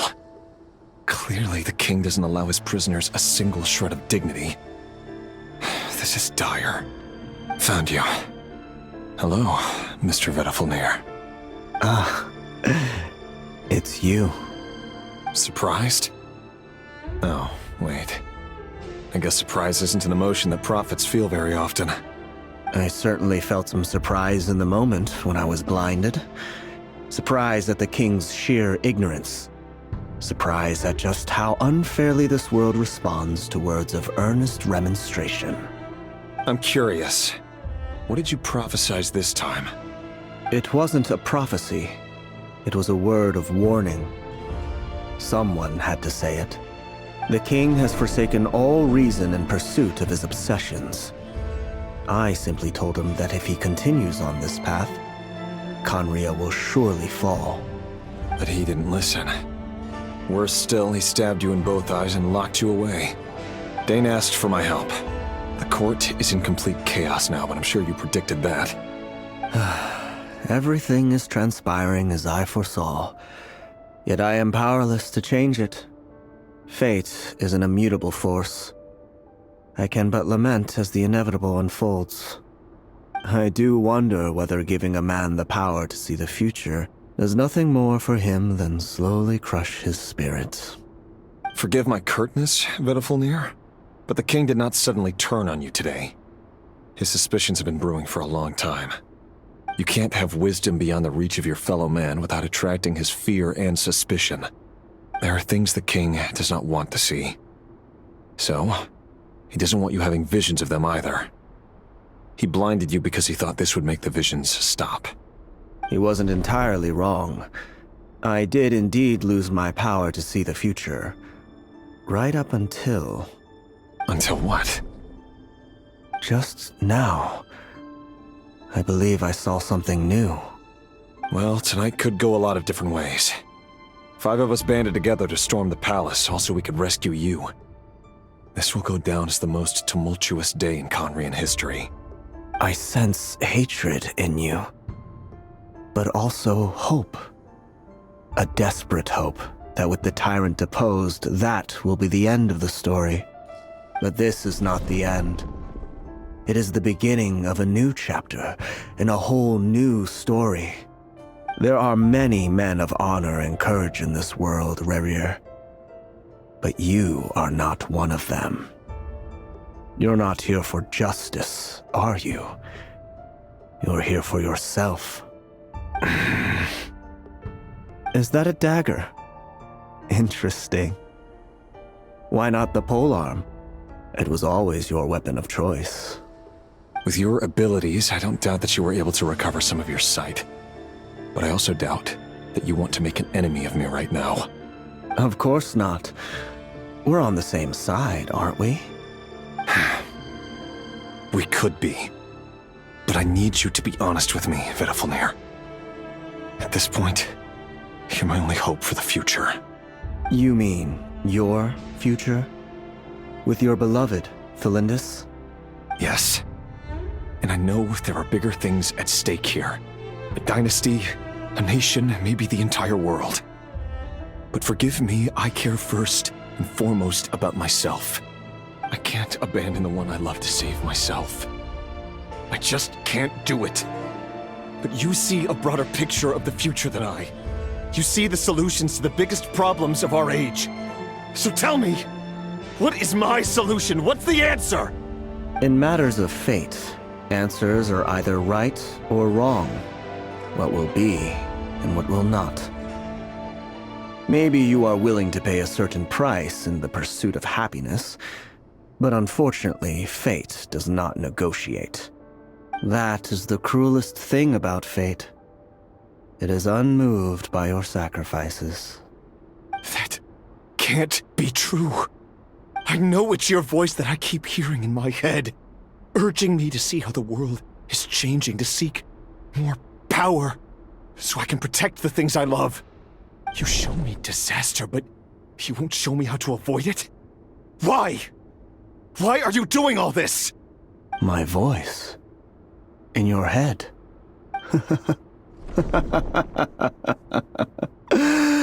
So, you hear it too? The voice that steals your mind, gains your trust, and drives you crazy. It turns out that we are not so different, you and I. Vedifalnir just broke into the strangest smile I've ever seen in my life, as if he'd discovered some monumental secret. But then he suddenly switched to looking extremely weary. Very well then. My advice to you is as follows. You must persevere. Whatever trials and tribulations you may face, be steadfast in the belief that they are your path to the future. For as long as you live, your story with Thelindis shall not come to an end. That is the only chance you have of fighting back against fate. It is up to you whether you believe my words. Regardless, that is all I will say on the matter. I have no right to intervene any further. I will hold you to your word. Thank you for setting me free. In return, I will tell you one more thing that you cannot afford to ignore. Just then, a strange wave of energy rippled through the city. We had no idea what it could mean. If I were you, I would head to the Universitas Magistrorum. The Universitas? Oh no! I'm sure we'll be seeing each other again very soon, Rerir. Whatever Vedifalnir said, I didn't catch it. I didn't even help him out of the prison. There was no time to lose.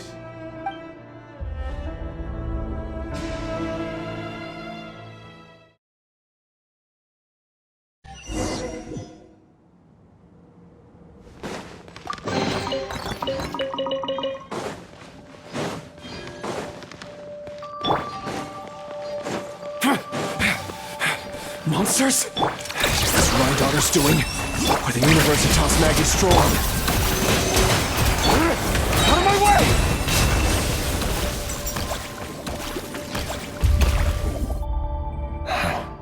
The Universitas.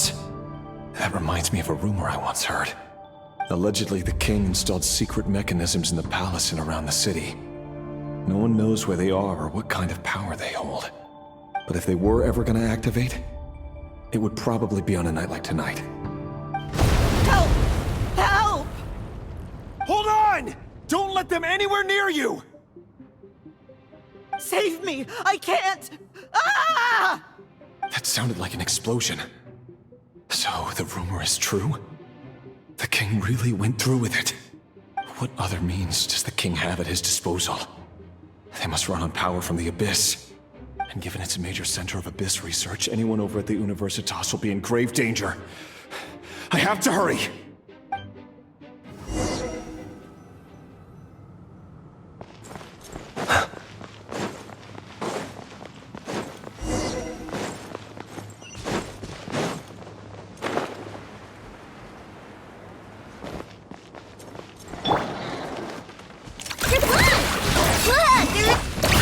Let's animal test 6301. Close your eyes. Do you fear the dark? Be silent. Close your eyes. Night falls. Ding dong. The mystery unravels. Can't hide the truth.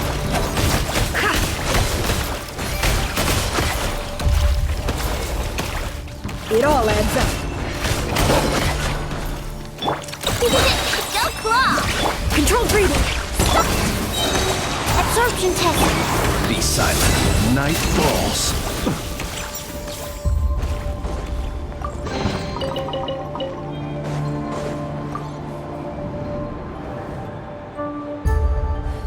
Monsters. At the Universitas Magistrorum? Why now? Oh no! They're coming! It's no use. The table won't hold out much longer. The weapons. Where are the weapons? Of course. All the lab equipment was upgraded after the inspection last week, but the new weapons haven't been allocated yet. I'm done for. Is anyone there? I need help!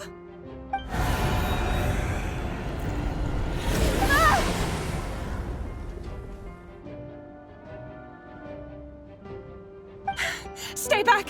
Please stay back! Please!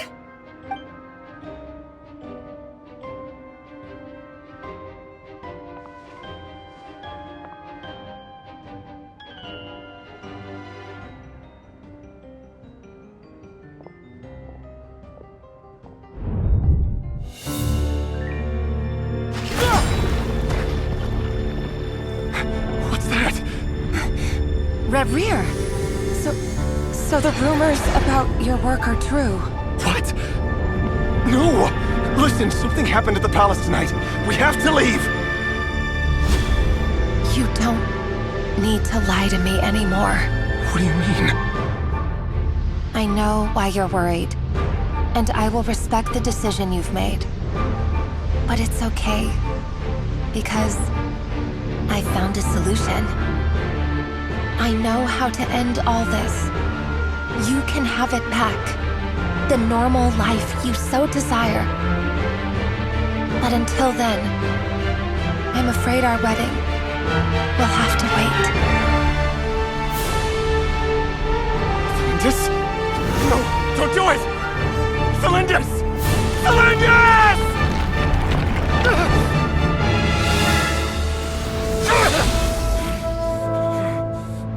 I told you, Reverie. Let her go. You will find someone better. No! No, I won't do it! I have to save her! By what means exactly? A lowly pawn. You lack the power and the strength of will. Do you know a way? Tell me! Come to the palace. Join us.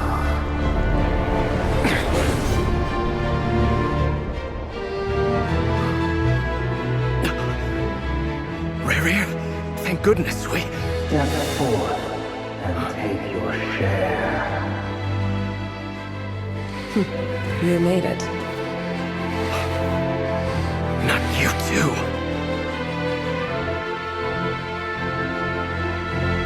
Hatred or grief, despair or desire. We all have our own.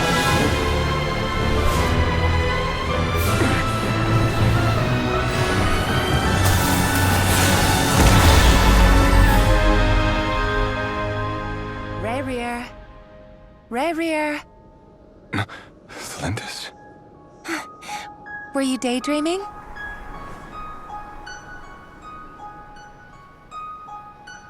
You still remember, Reverie? That question you asked me a couple of weeks ago? Oh. You mean the proposal? Yeah. I'm wondering, where do you think would be a good place to discuss it? Maybe in the garden? Or were you thinking a fancy restaurant? It's your choice.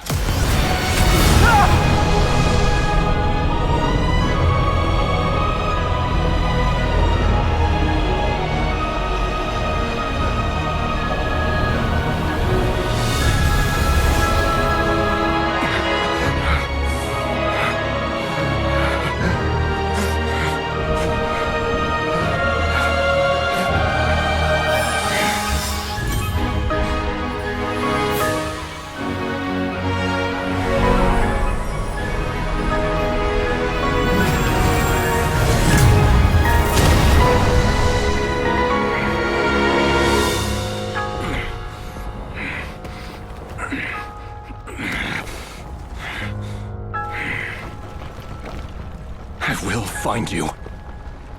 And then, you can give me your answer.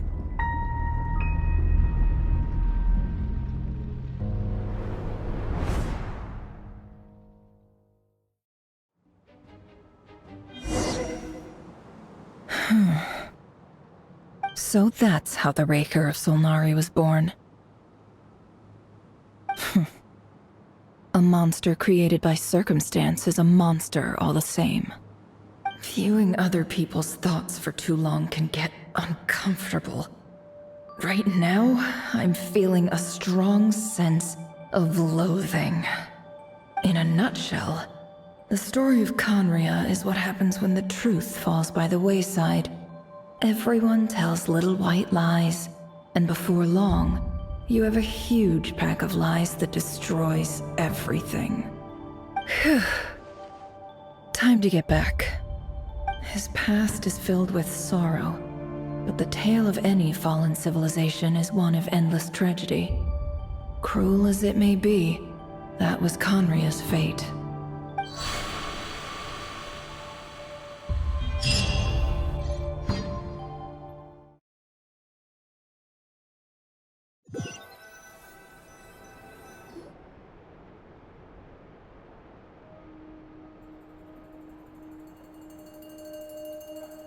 Everyone, I'm back. Can I get a standing ovation? Never! How are you holding up? Feeling okay? She's fine. Boss is a pro. Yes, I'm fine. You will have seen the events of Rarir's life through my thoughts. It's now clear that he is just a regular nobody, driven by personal tragedy, as he said himself. I mostly agree. There's only so much we can know about him from his memories alone, but they did give us a clear glimpse into his life in Conria. However, I would not consider Rarir to be a nobody. He was deeply involved in the events of that era. Yet, when the catastrophe of a generation strikes, nobody is safe.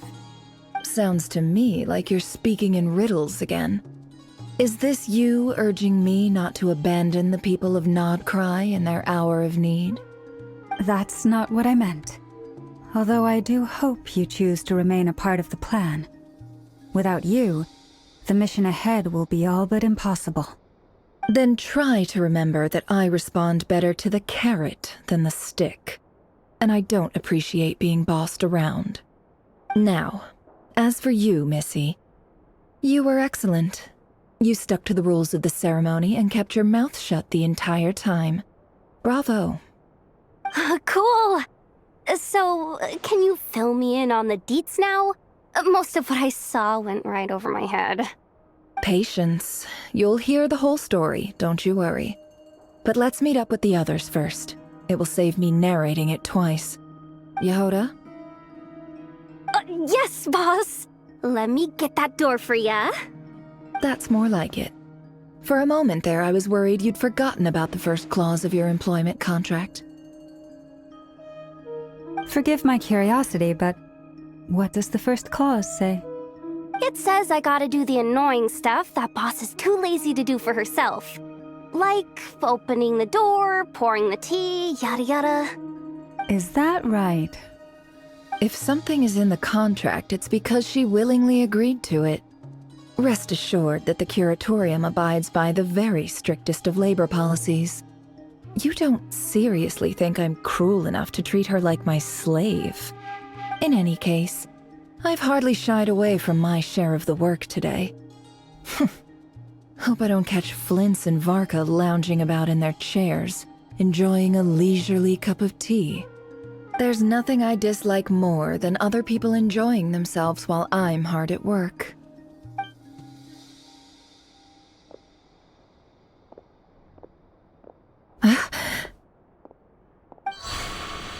Oh no.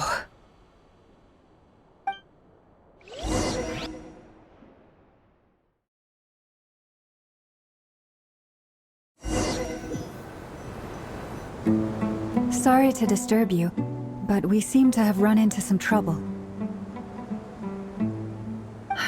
Evidently so. Don't worry, I'm not about to leave you to fend for yourselves. I'm not that kind of boss. And it would go against the Curatorium's labor policy.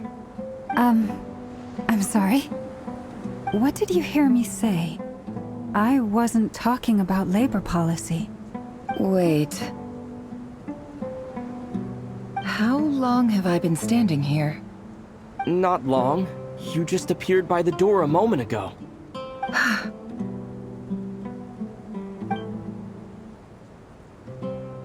Boss, what's wrong? You look like you've seen a ghost. We've been tricked. We never left at all. Somehow I hallucinated that whole scene back inside the office. Hallucinated? But how? How indeed. This place should heed my will alone. All thoughts and actions that occur in here are just a result of pawns moving across the chessboard in a carefully calculated manner. And nobody has access to this chess set but me. So you control everything in here? More or less. But yes, it's a special technique of mine. Has anything like this ever happened before? Only once. It was the first time I used the chess set. Is there any similarity between what happened then and what's happening now? I suppose my thoughts are a little turbulent, which was also the case my first time. Is there anything I can do to help? The first clause of your contract clearly states that I only need your help with things that I'm too lazy to do myself. Meaning, you're not feeling lazy right now? Meaning, this is not something Yehoda can help with. The chess set is a personal treasure that I alone understand. I must be the one to find our way out of here. Boss, it's fine. Really. Let me do something useful. Oh, listen to you. Whatever would I do without you, Yehoda? What? Really? Yes, really. Where would I ever find another employee as obedient and servile as you? God forbid anything ever happens to you. Oh, okay. Well, anyway, I was thinking of fetching some water. There's gotta be a source around here somewhere. I suggest everyone finds someplace comfortable to take a rest. We gotta conserve our energy. Even though all this chess malarkey doesn't exist in a physical sense, mentally speaking, it's all real. And so is our tiredness and fatigue. You don't want to dismiss mental fatigue. Just because it isn't physical doesn't mean it's any less serious. But anyway, I got your backs, so don't worry about a thing. Don't I have the best employees? Jealous much? If we can find a suitable time, I'd love to borrow Yehoda for a day to help out at the Frost Moon Scions. Would you be amenable to that, Boss Nefer? Oh, Lauma. Have I ever told you just how pretty you are? Beauty runs from the tips of your antlers to the depths of your imagination. Time to rally, everyone. Follow me. As we continue our journey, the same rules will apply. That means stay focused and no talking no matter what we encounter. And don't disturb the chess pieces. You have my word that I will get us all out of here.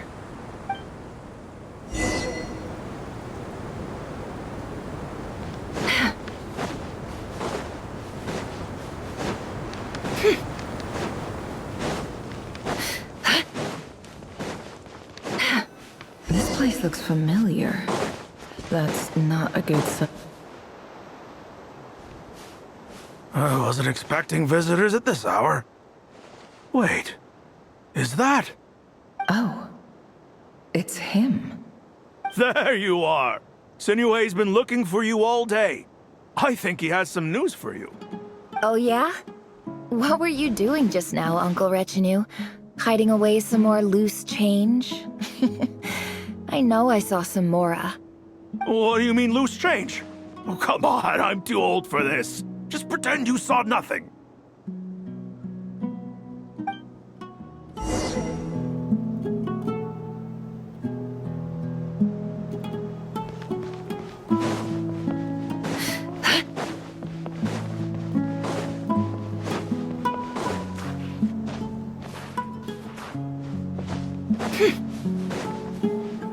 Hey, kid. Mind telling me what Sinuhe's been up to recently? I'm trying to get in his good books and I need a way in. Get in his good books? Why? What do you want with my dad, Uncle Apepi? I've written a new song. I was hoping to showcase it at the next festival, but I'll need his approval. A new song, huh? I'd love to stay and listen, but unfortunately, Uncle Retinue says my dad's looking for me. Well, there's plenty of time and I'm not going anywhere. See that pile of stones? I'll be sitting there warming up my vocal cords. Come find me when you're done. Pile of stones. Got it.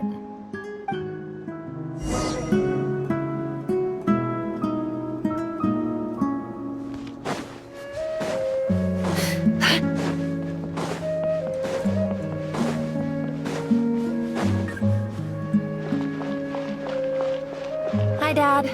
Uncle Retinue said you were looking for me. Ah, there's my little princess. If you'd gotten back just a little sooner, you could have shared the spoils of war with me. Spoils of war? Who were you fighting against, Dad? It was just a figure of speech. The aftermath of a sandstorm is no time to be waging war. I was talking about our war against thirst. I went out to fix our water supply problem, and now I'm back. Which means... We have a well again. That's right. I found a new one and brought back as much water as I could carry. It should last us for a good while.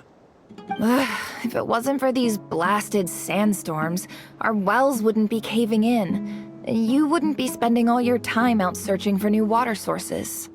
As the chief of our tribe, I'm supposed to be leading us out of hardship and poverty, onto better things. You know how prosperous our ancestors were. I've told you all the stories.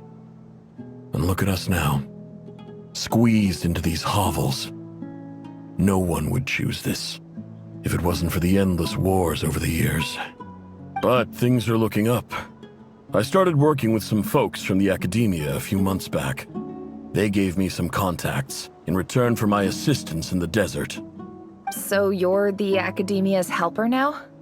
Special ambassador, they call it. Think of it as a partnership.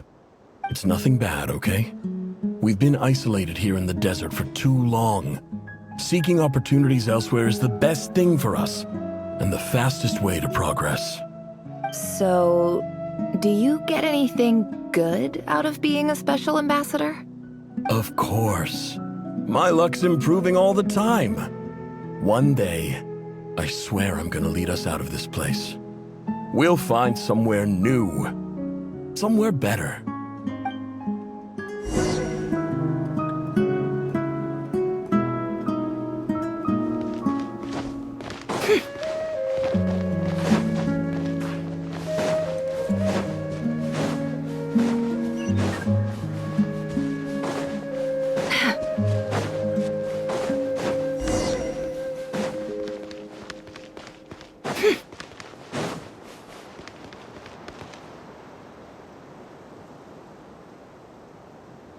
That's our well, and you know it. You stole from us. Well, you've gone from chief to thief, and now you have to face the consequences. Did you really think you could take our water without permission and get away with it? You're either brave, stupid, or both. And that special ambassador act? Yeah, nice try. We spoke to the academia. They said it was all news to them. You're a liar and a cheat!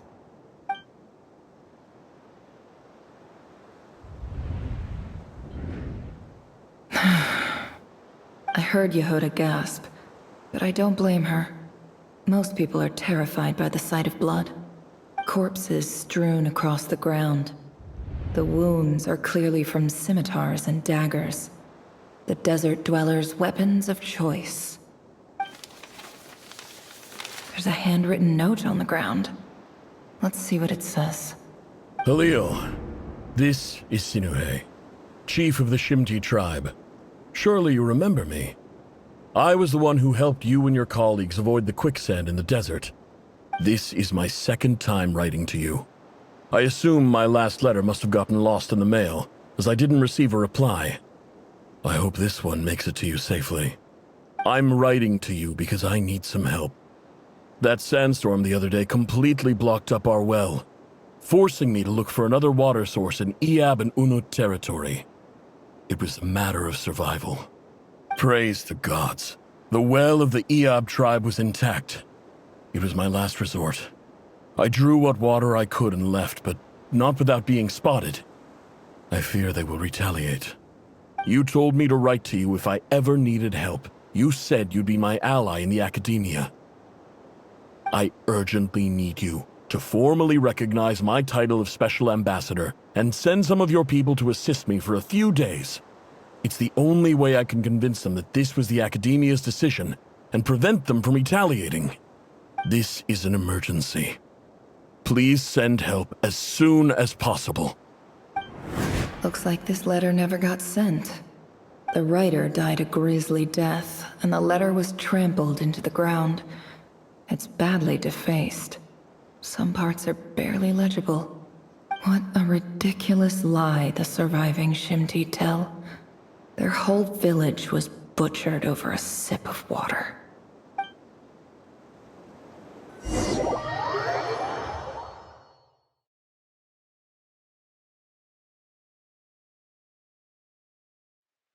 Ah, officer.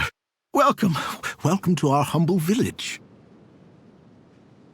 I thought you would at least have the courtesy to provide some respectable libations. This is the finest wine Aru village has to offer. I promise.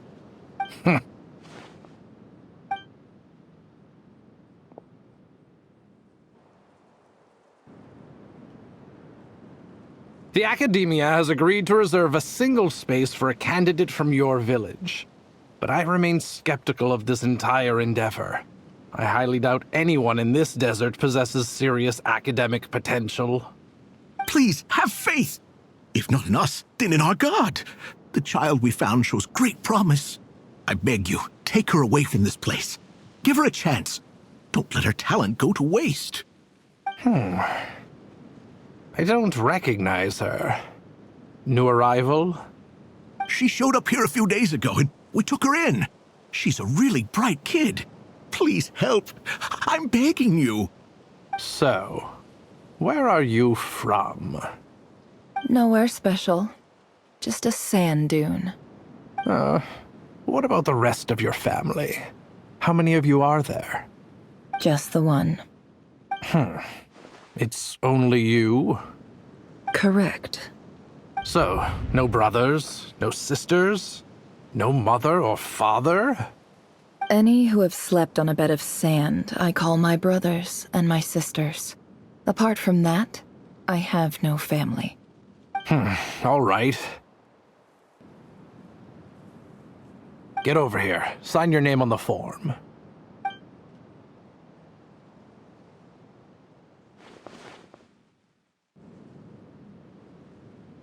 Never? You're rather fair-skinned for a desert dweller.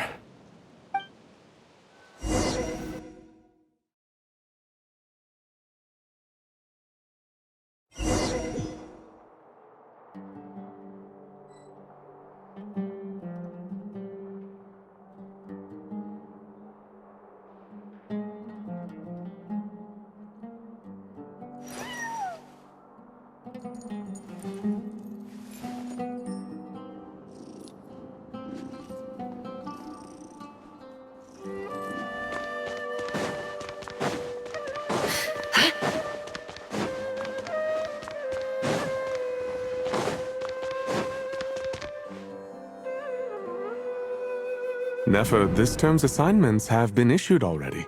Please read through the materials thoroughly, conduct your own additional research, and then write an essay on the topic. Yes, Professor, I'm aware. I just had a couple more questions I wanted to get your perspective on. Oh? Please, ask away.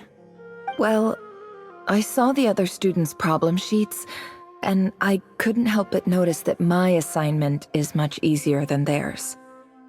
Do you really think I'm a weak student? A weak student? Goodness, no. Quite the opposite. You have a sharp mind, almost too sharp. I think what you're saying is, a weak student wouldn't have noticed the discrepancy. And if they did, they certainly wouldn't complain about the lighter workload.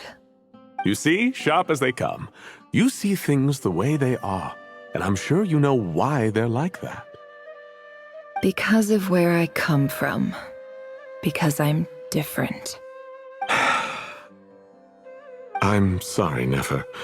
I don't like it any more than you do. It's just... Anyway, you said you had a couple of questions. What's the other one? I wanted to check. If someone sent me a letter to the academia, where do I go to collect it? Ah, your family wrote to you. Well, as long as they put your name on the envelope, someone should hand it right to you. Not exactly. It's not even a recent letter. I was just curious where the mail would end up if no one collects it. The House of Dana, I expect. I know there's a box for unclaimed mail somewhere in there, probably sitting on a shelf. Whatever you're looking for, that'd be the place to start. Okay, got it. Thank you, Professor. Oh, don't mention it. Honestly, I feel like I failed you.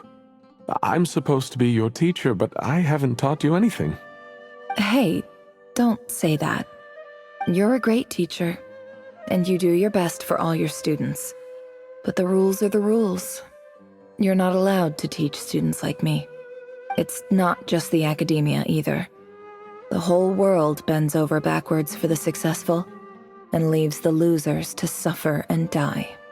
Oh, my dear child. Don't tell me you've given up on life already. I haven't. I just think that if you want to make it in this world, you have to find a way to become successful.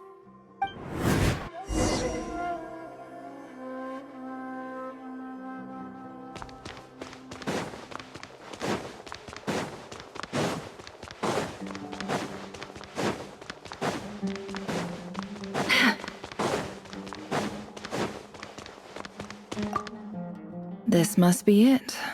A big cardboard box full of unclaimed mail. And probably some letters that ended up here by mistake, too. Let's take a look.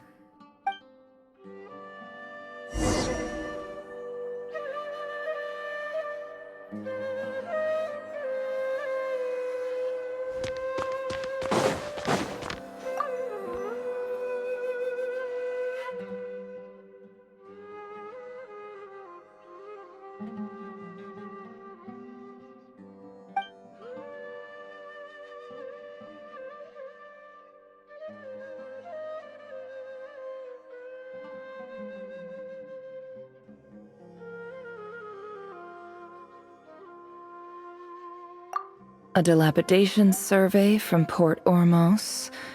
Looks like it's from a Core of 30 representative. What a strange thought. A bunch of mercs losing sleep over rundown buildings.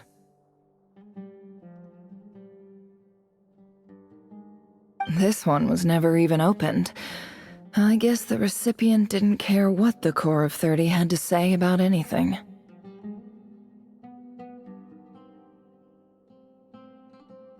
Who was it addressed to? I don't recognize the name, but it must have been a Kasharawar professor.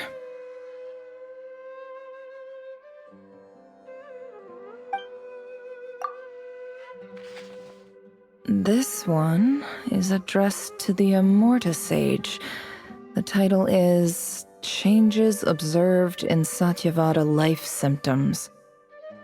Why do all these letters read like full-blown dissertations?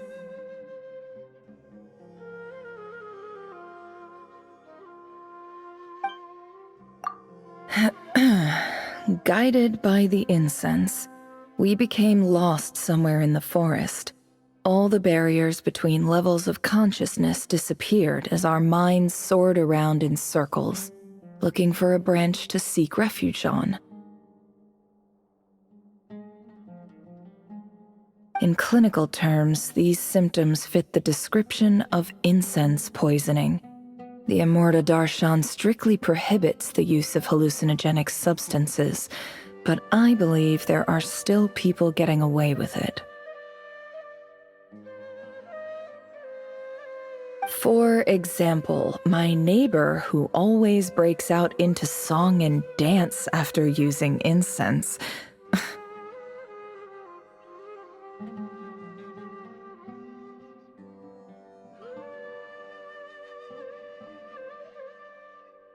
This seems like something the academia would want to know about.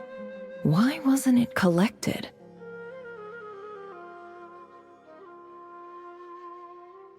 Wait, what's this written on the back? It's so small. The note says, "The sender authored this letter while under the influence of mushrooms. I would send it back, but no return address was provided. Stamped by the Grand Conservator of the House of Dana."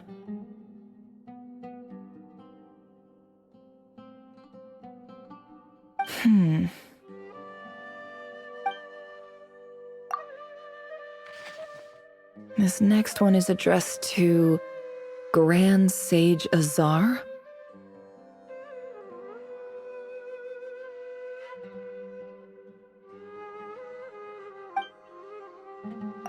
A few words of protest regarding recent changes in Sumeru's educational policy.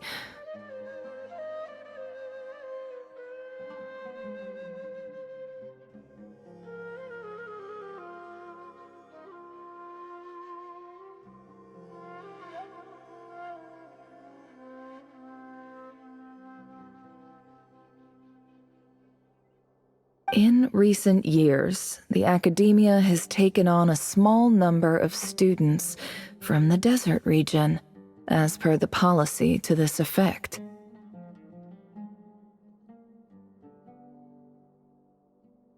However, it appears to me that these students have not, in fact, been provided with educational opportunities that are, in any meaningful sense, equal to those enjoyed by their peers.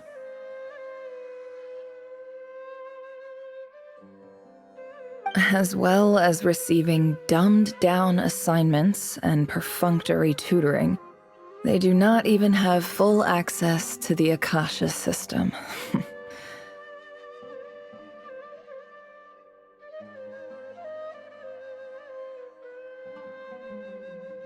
Education is the fundamental purpose of this institution, which should go without saying in a nation whose founding virtues are knowledge and wisdom. I ask you, is the lip service we pay to the policy of education for desert students truly the standard of pedagogy to which the academia aspires?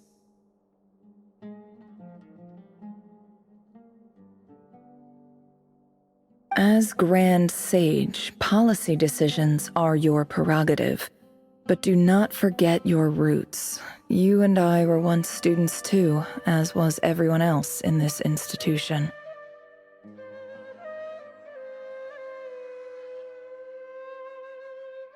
I do hope you will give some serious attention to this matter.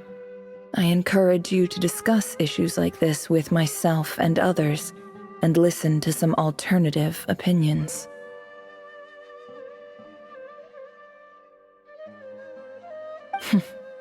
Great letter. Shame it didn't get to where it needed to go. And the sender is... Huh? Sage Cyrus of Spontamod.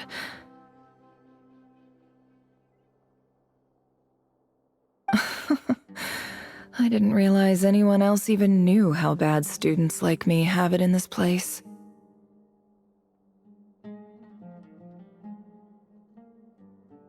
So this is where letters from the Sage of Spontamod end up? Nice one, Grand Sage. Really enlightened leadership.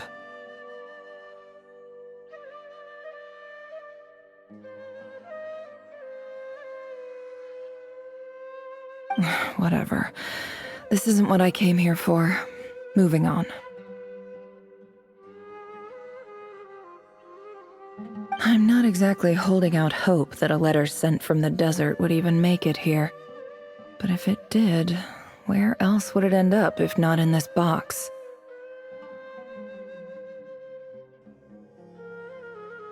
I can't believe how much discarded mail there is. Must have been years since someone last went through it all. And this is just one box. The whole House of Dana is boxes on shelves.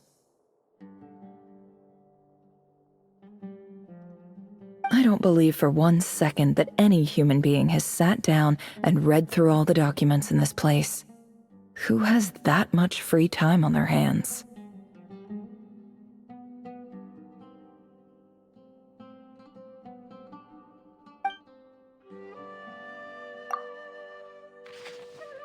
Wait, could this be it?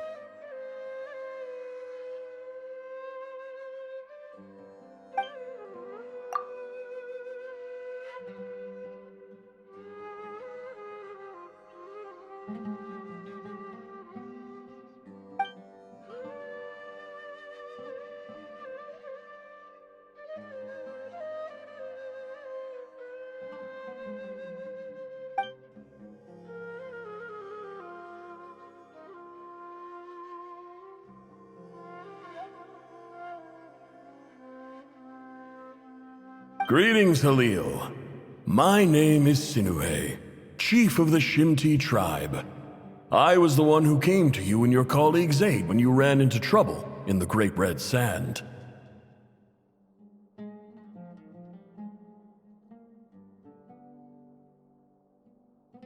I don't know how well you remember it now, but I brought you to safety and gave you some water and other supplies. You seemed very pleased and told me your name. In my tribe, learning a person's true name is serious business, and I therefore see you all as friends. You were kind enough to leave your contact details so we could stay in touch. The Shimti tribe lives a harsh, nomadic existence in the desert. You were sympathetic towards my plight, promising to make me a special ambassador of the academia and help us find a way to make a better living. This brings me to my reason for writing. Our tribe has fallen on particularly hard times, and I would like to ask for your assistance. There was a terrible sandstorm a few days ago, which blocked up the well in our land. To ensure my people's survival, I had no choice but to venture into Iyab and Unut territory in search of an alternate water source. The Iyab and Unut are descended from the Thamudians, while we trace our ancestry to Tulatala. We worship the Lord of Flowers and have had relatively good relations with our fellow tribes up until now. I found a well belonging to the Iyab tribe. They declined to help us, but I really had no other option. So I took some water to keep me and my tribe alive. My actions are certain to incur their wrath. When we met, you assured me that you would be my ally in the academia. I would like to take you up on that offer, because I really need your help. I wonder if you could send an academia representative to meet with me. That aside, the last time you were here, you mentioned that the academia had started accepting students from the desert, and I told you a little about my daughter, Nefer. We have next to no resources here in the desert, and my power and influence are limited. Would you consider enrolling my daughter at the academia? She is a smart girl. I know she won't disappoint you. From the outset, the academia never took you seriously. Those things they promised were just empty words. I doubt they even remember the name Sinuhe. And you were so emphatic that your luck had finally changed for the better. You swore you'd lead us to a better place one day. You spoke with such conviction, like you were the most powerful chief in the whole desert. You liar. You lied about everything. You promised the world and delivered on none of it. And who fell for it? Just me, by the looks of it. Despite your best efforts. Which makes you a pathetic liar. You weren't even any good at it. I think I'll take over from here. Let me show you how it's done.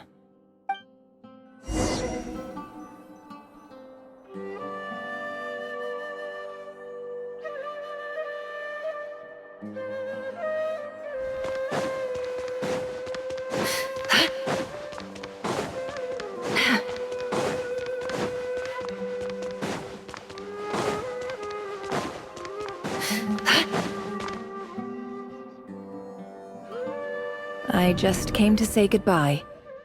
Thanks for everything you've done for me in my time here. Nefer?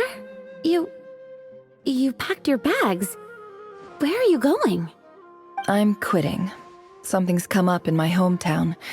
Gonna head back and deal with it. Huh? But this was a hard-won opportunity for you. You know that better than I do. It was. But it doesn't matter. I have more important things to deal with, and they can't wait. Oh, and I didn't want to overfill my bags, so I left some incense on your desk.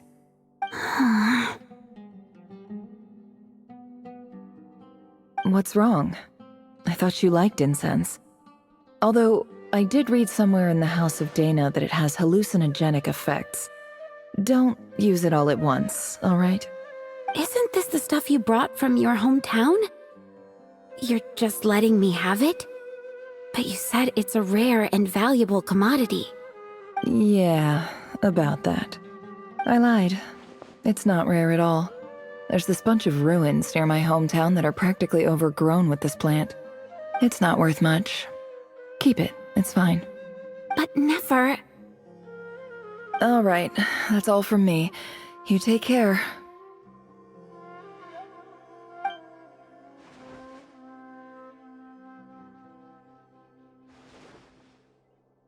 Don't forget me, okay?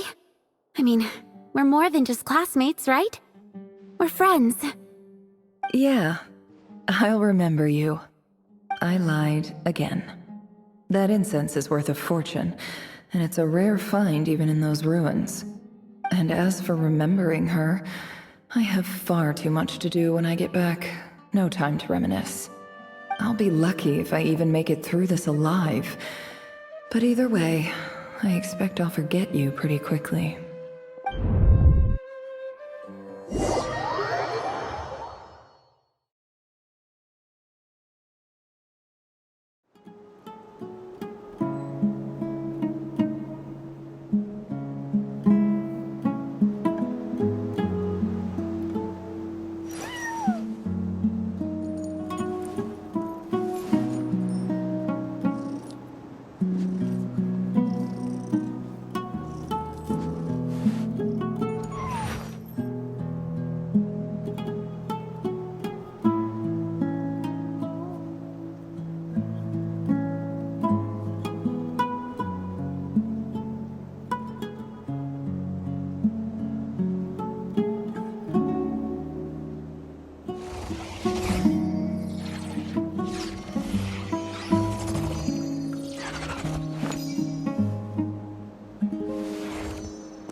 It's a pleasure to meet you, Mr. Arif.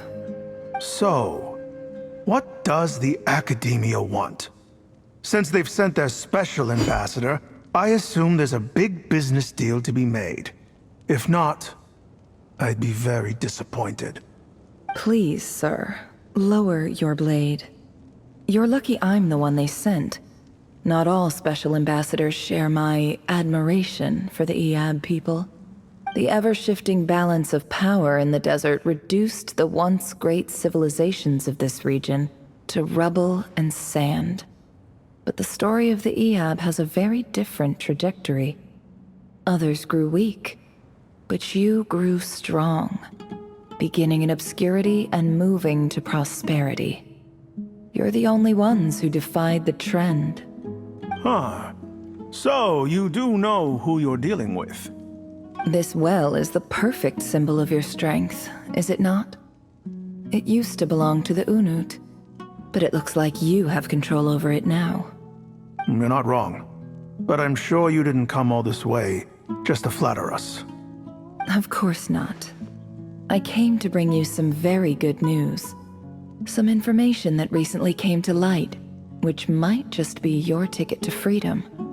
Records uncovered by the Vahumana Darshan show that a certain well currently under Iab control is built on top of some ancient ruins. These ruins are of great archaeological interest to the Academia. I checked the map carefully on my way over here, and I'm confident that this is the well in question. The Academia is offering 50 million mora in return for excavation rights.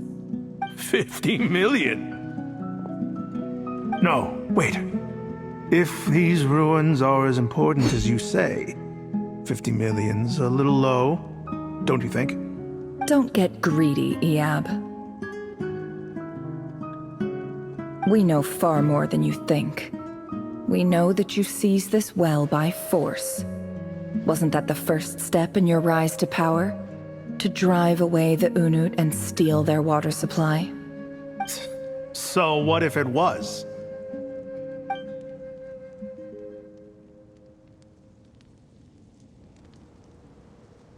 Don't worry. As unscrupulous as it was, it's something we're willing to overlook. The Academia is only interested in dealing with the de facto power holders in the region. I hope I am making myself clear. And I hope your words are the truth. If I find out the Academia is trying to play me, I'll hunt down every one of your people and make you watch as I cut their heads off one by one. I assure you, Chief, that would not be in your long-term interests. You don't want to make an enemy of the Academia. You see how I'm dressed, don't you? I appreciate that you've never been to the rainforest, but surely even you recognize an ambassador's attire when you see it. And what does a barbarian like you have to lose anyway? You really think the Sumeru Academia would bother to come all this way just to lie to you? We have more important things to worry about. All right, I take your point. The Academia is the highest authority in the land. I'm sure you're trustworthy people.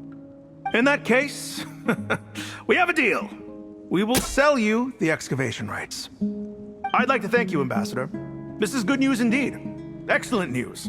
In fact, it calls for a celebration. Would you do us the honor of staying a while and enjoying some Iab hospitality? Gladly. I am partial to wine myself, and I trust you are as well. So let's indulge in a few drinks together, in celebration of this momentous occasion.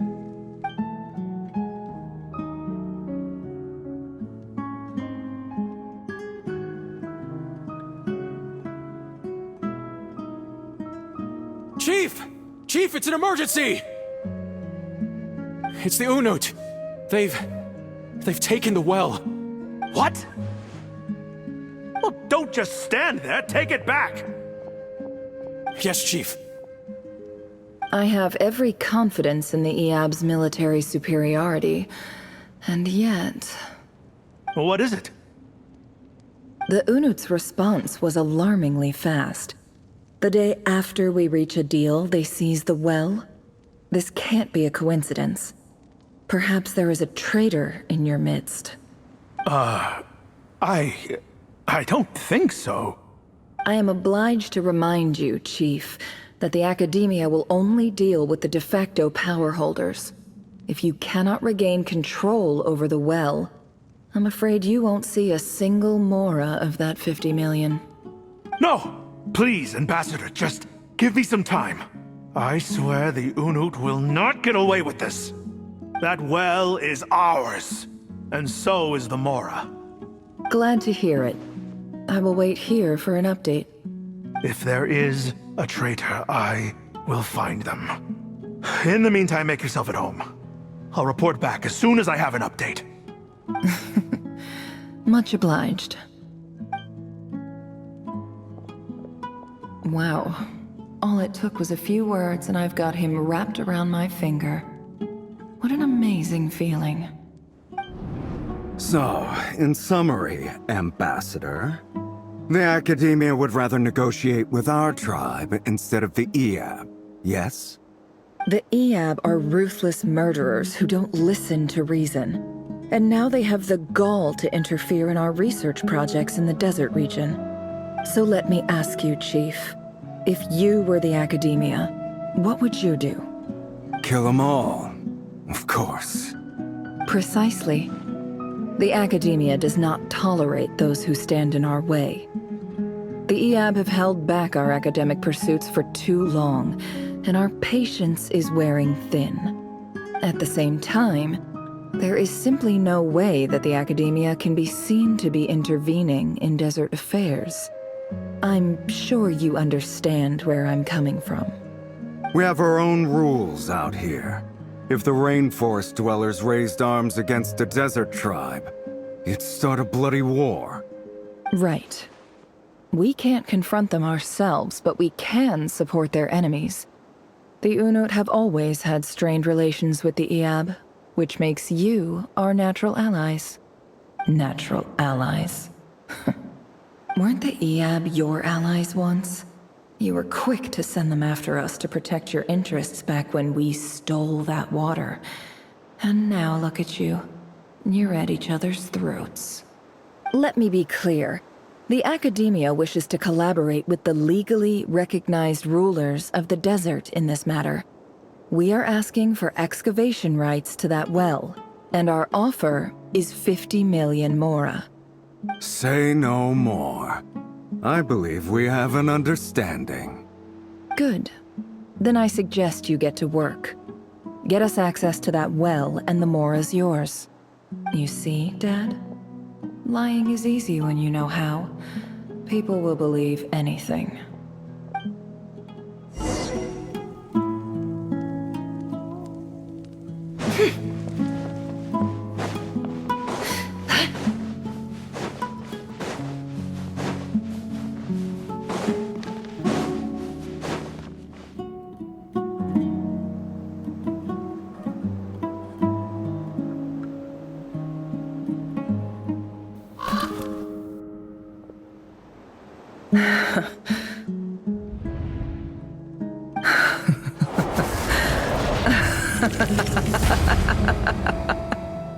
Look at yourselves.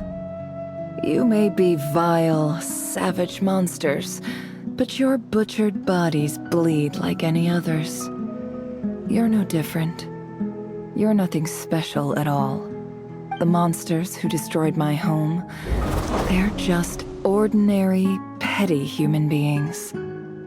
What a joke. I think we're even now. Maybe I've even done the desert a favor. It's a better place without all these people around.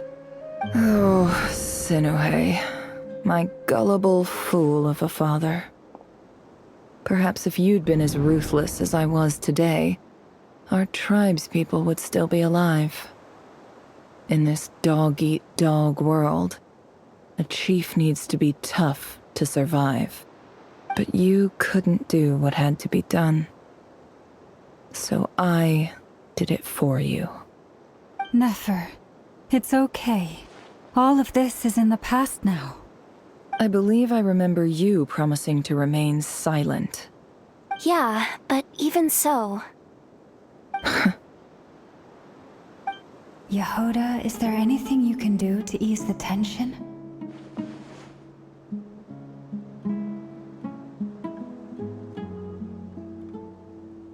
Alright, time for a sharp turn onto a completely different topic. So, anyway, that's enough of that. When are we getting out of this place? Feels like we've been walking forever. I'm getting pretty tired. Oh, Alma, you tired? Yes. If we can find somewhere to sit down, I could certainly do with a rest. It's not far now. There should be a temple just up ahead. Yes. Really? A temple? That's where this story ends? I guess that's how things go in the desert.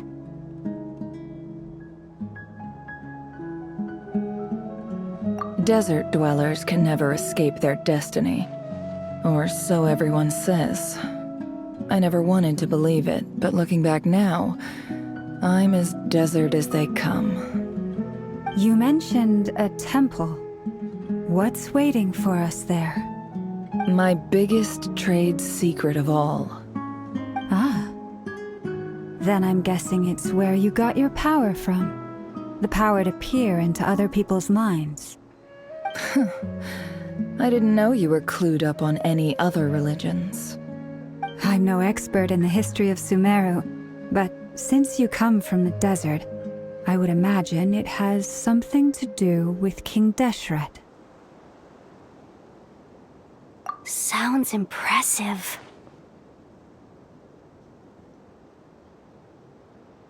Ah, I know who you mean.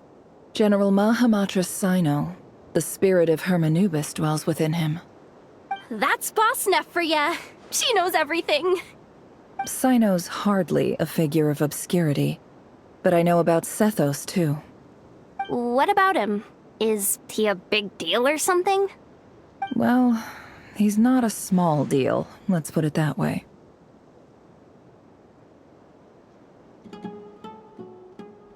Please, this is the bare-bone basics. Save the flattery. Thanks for your patience, everyone. I'm sure it's been a lot to take in. With any luck, that's our exit just up ahead.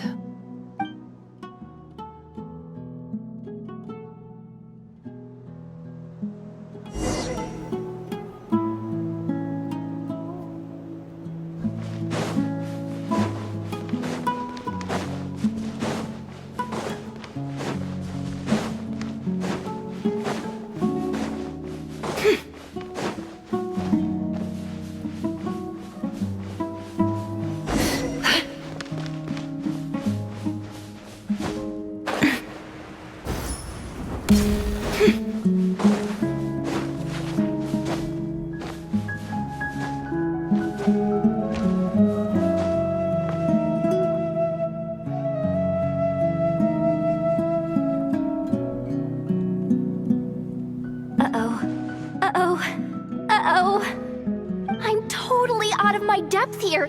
I don't have anything to add about any of this stuff. Like, look at that statue, for instance. I want to do the whole name-dropping, this girl knows her stuff thing too, but I've never seen anything like it before. A statue with the head of a bird.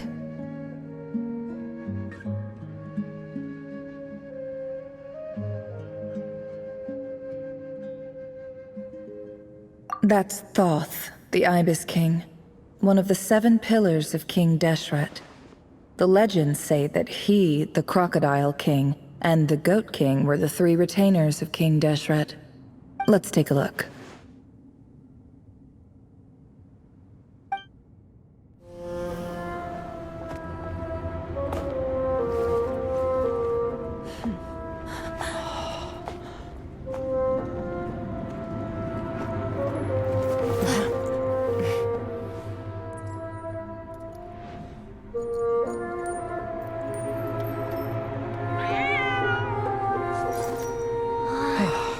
It's just Ashru.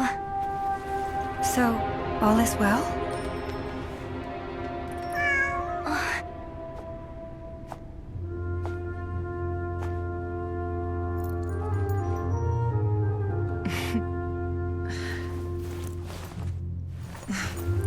Typically speaking, at this point, the world disintegrates. Then we find ourselves back in the outside world. Besides, these are my memories. There's nothing to fear. You're sure? Of course. It's almost over. No!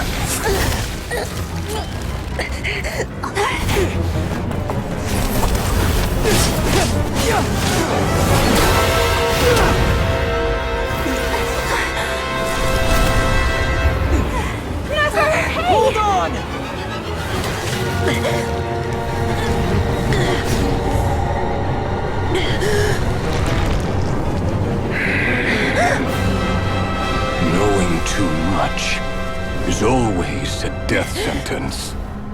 Speak for yourself.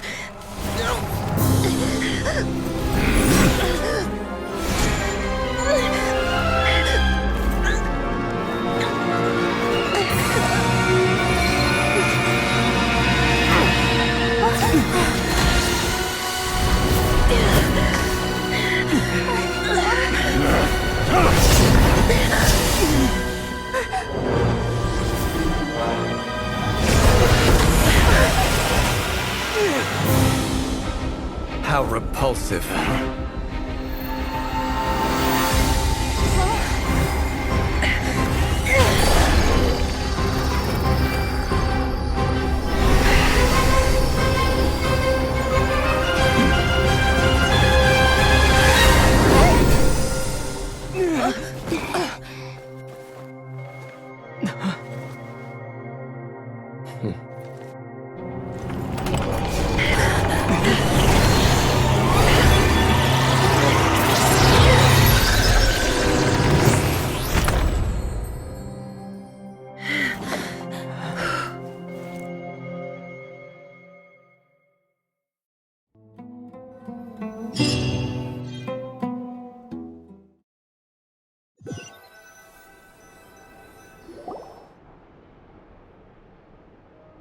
Timed that pretty well, didn't I?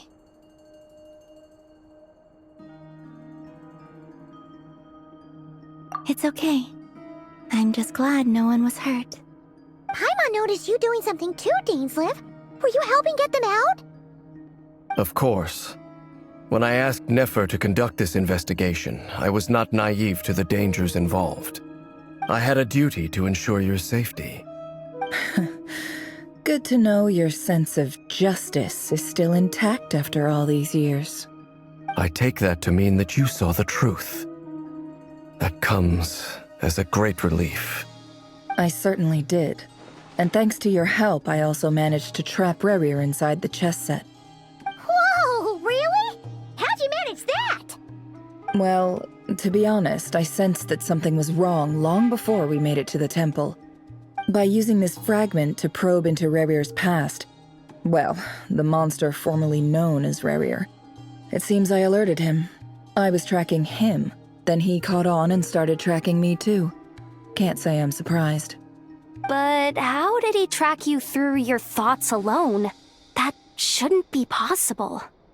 Rerir was a secret agent who reported directly to the Vinster King. He is an expert at finding a trail and hunting down his pursuers. No wonder.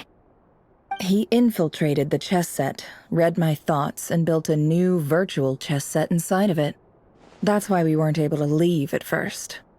Speaking of your chess set, it's quite a remarkable item. Would I be right in thinking you have some connection to King Deshret? You overestimate me. I only have a connection with one of his underlings, the Ibis King. You all saw how this came to be. A long time ago, the Eab massacred my tribe, the Shimti, in our home village. A few years later, I enrolled in the academia, where some new information came to light. The Unut and the Eab fought a bitter battle over the rights to a well, all for the sake of a non-existent 50 million Mora. The Eab ultimately won that confrontation, but their victory came at the cost of almost every warrior in the tribe. The final blow to the Eab came at the victory feast, when an Unut assassin beheaded their chief right before my eyes. The remaining Eab fled and have been scattered to the winds ever since. Having gotten my revenge, I returned to my hometown, where to my surprise, the nearby temple was still standing. There it was, seemingly immune to the relentless hostility of the desert, while my tribal home lay in ruins. As I stood there gazing at the temple, I noticed a cat just outside. This cat, as it turned out, was home to the spirit of the Ibis King. He led me to a gate deep inside the temple, and there he made a deal with me. This chess set is my gift from the Ibis King. The chessboard within is made to the same specifications as the one in the mausoleum of King Deshret, and represents his power of piercing analysis. With this chessboard in its container, I gained a certain ability to perceive hidden secrets. Now, you could conclude that the Ibis King simply wanted to give the people of this world the power to seek the truth, but I don't believe that's the full story. Every god plays favorites. Their hearts are as fickle as any human's, full of secrets, perversions, egotistical tendencies. But precious few gods are willing to admit this. It is the same with all powerful forces, including fate itself. Their gaze falls preferentially upon a select few. As you rightly point out, this is an act of favoritism. If you're alluding to the Abyss, then yes, I agree.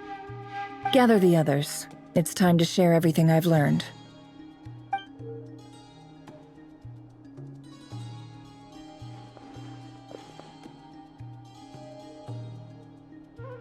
Thank you all for being here. As promised, I did some further investigating into the Raker of Solnari's background. I am pleased to report that the investigation has been most fruitful indeed.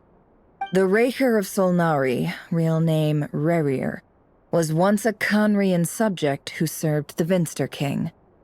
I will now share the important details of his story. Please save any questions or comments for the end.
So that's why he's so obsessed with the moon.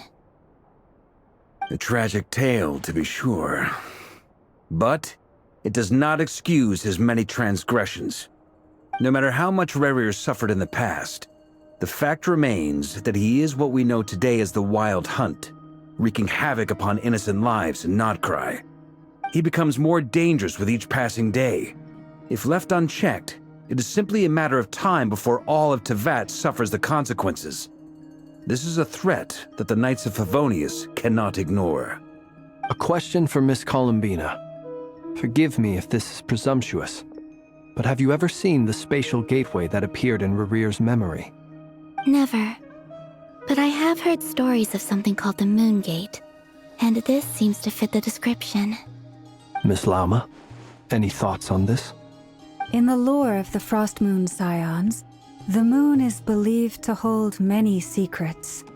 Some sources speak of ancient knowledge, others of a gateway to the unknown.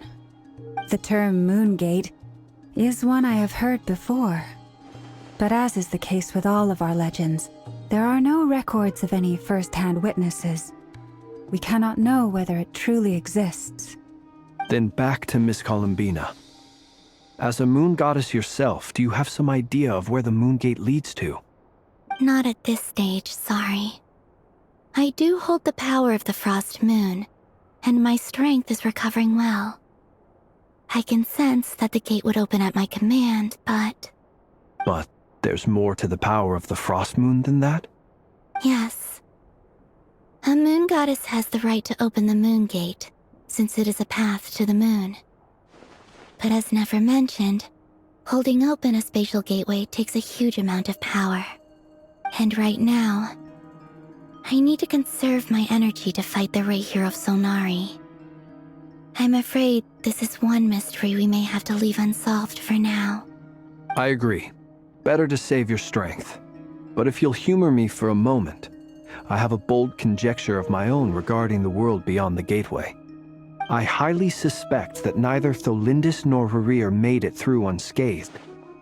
The evidence pointing to this is the fact that the Rayhir of Solnari exists in the form of countless fragments. With the abyssal power he wields, no ordinary foe can touch him, let alone tear him to shreds. And yet, the Wild Hunt proliferates wherever his scattered fragments lie, drawing hordes of monsters to many different locations across the land. So your theory is that Rayhir was physically torn to shreds by some powerful force? Hence, why the Wild Hunt is a distributed phenomenon, rather than a unified one? Makes sense to me. Explains why the Wild Hunt is so pervasive, and why he's been trying to piece himself back together. He was whole to begin with, and he wants to be whole again. Without the power of the Abyss on his side, he almost certainly would have perished the moment he was torn apart. But the Abyss, much like a curse, has kept him alive. I could not agree more. The power of the Abyss is most surely a curse. It is a compelling explanation, and one that accords with my present understanding of Abyss creatures. Whether the life form in question is primitive or advanced, if a curse has extended its lifespan unnaturally, it will continue to survive in spite of everything. This raises some interesting questions. I will run some experiments and see if there is any validity to my suspicions. That being said, regardless of whether my research bears fruit, I would like to thank Miss Nefer for conducting such a thorough investigation. Already, it has greatly enriched my understanding of the entity we face. My pleasure, Mr. Albedo. I too hope that the information I have shared today proves useful as we look to formulate the next stage of our plan. Hey! What is it, Dainsleif? You look really upset! It's just... when I think of the man I once knew as Rayhir, I struggle to understand why things had to turn out like this. The two of you used to be friends, didn't you? I don't know if these words will bring any comfort, but my heart goes out to you. Mine too. We can never know all the hows and whys of the way things are. The moon and stars are full of untold secrets and lies, and the skies are host to many more mysteries than these alone. Yet, none of that can begin to compare with the complexity of human life. Those are the first comforting words I've heard in a long time. Thank you, both. Well, I think this is a good place to end today's meeting. I'm sure Nefer needs some time to recover. She's been through an awful lot today. That's very thoughtful of you, Lama. Of course. Sounds good to me. Take some time to rest and digest before we reconvene to nail down a plan.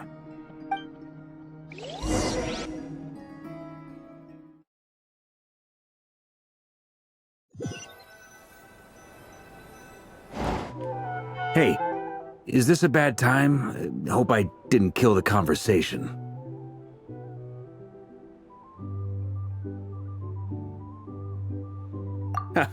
No need. Come on, let's talk outside.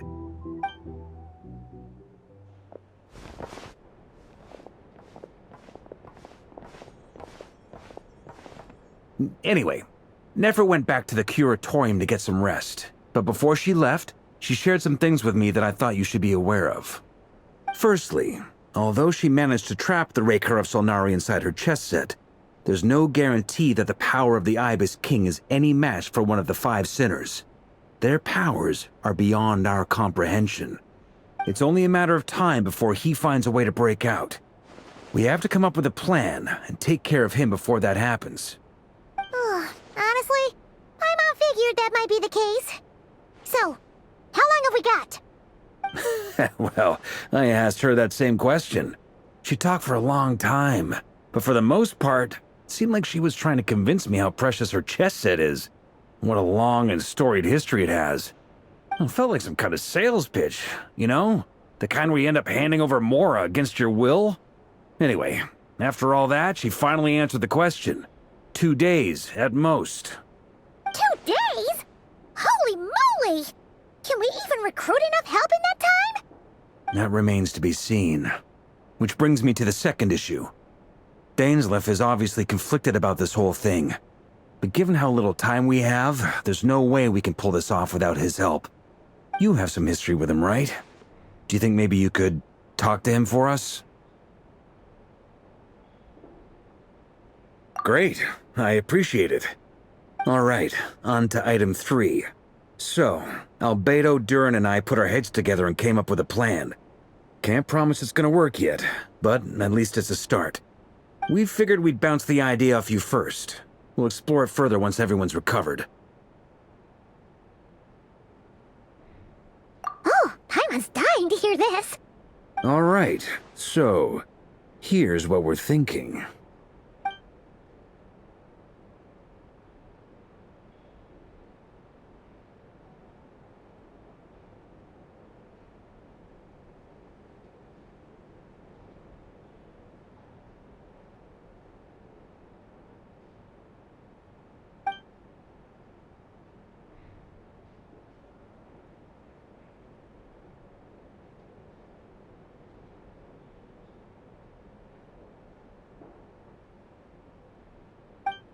We felt a little uneasy about roping you into this. I mean, firstly, you're not locals, and secondly, none of us are your boss. You're well within your rights to refuse if you so choose. Roping us in? Why would you even say that? We know the stakes here. It's all of us against the Reher of Solnari, or none of us stand a chance. I choose my words very intentionally, I'll have you know. I like to think there's an art to striking a down-to-earth tone even when the stakes are through the roof. Sir Varka, I have a few thoughts about this plan. I'm all ears. I think we can be more flexible with how the roles are allocated. In my view, the most sensible lineup would be like this.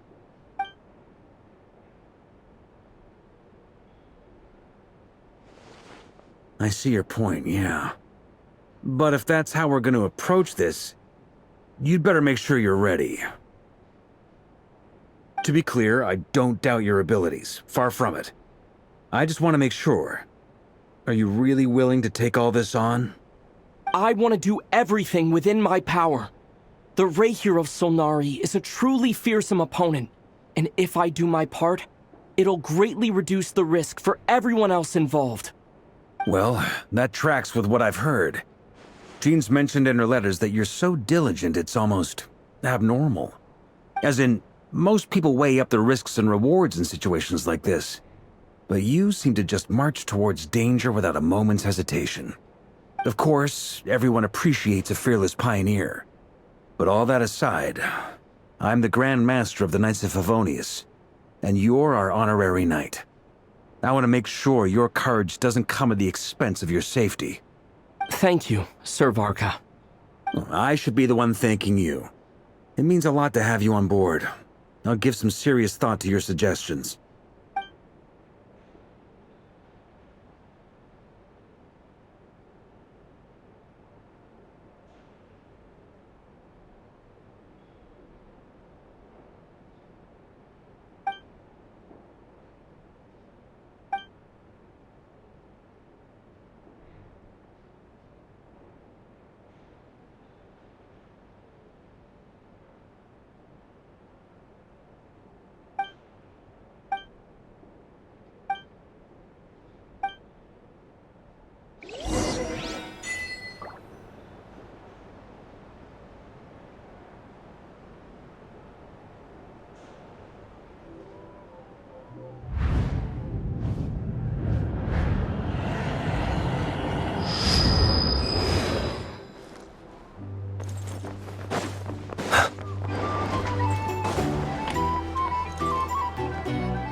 This is a thorough plan, but I do have one last question before we take action. How can we be sure that our enemy won't leave the designated area? Great question. Albedo's been hard at work analyzing Rerir and the Wild Hunt's behavioral patterns. His conclusions are as follows. Firstly, from the earliest known confrontation until now, Rerir has never displayed any ability to manipulate the dimension of space. So it's unlikely he has any power in that domain. Secondly, he seems to have a particularly strong vendetta against our group. If we put him in a fight-or-flight situation, he'll choose to fight every time. Thirdly, finally, and most importantly, he is consumed by hatred, both for the moon and for his enemies. Turns out, we tick both of those boxes. We have a reincarnated moon in our ranks, and a spy who accessed his private memories without permission. He'll be baying for blood, not looking to escape. As someone who's had their fair share of interactions with the Wild Hunt, those all seem like valid observations to me. Understood. Then I will defer to the verdict of the group. Well, everyone, that's the plan in full detail. Albedo and Durin are carrying out their part as we speak. Plan approved. Scheduling. Okay, any firepower you need, I got you covered. Let's light this baby up. The Frost Moon Scions are behind you as well. And the rest of you?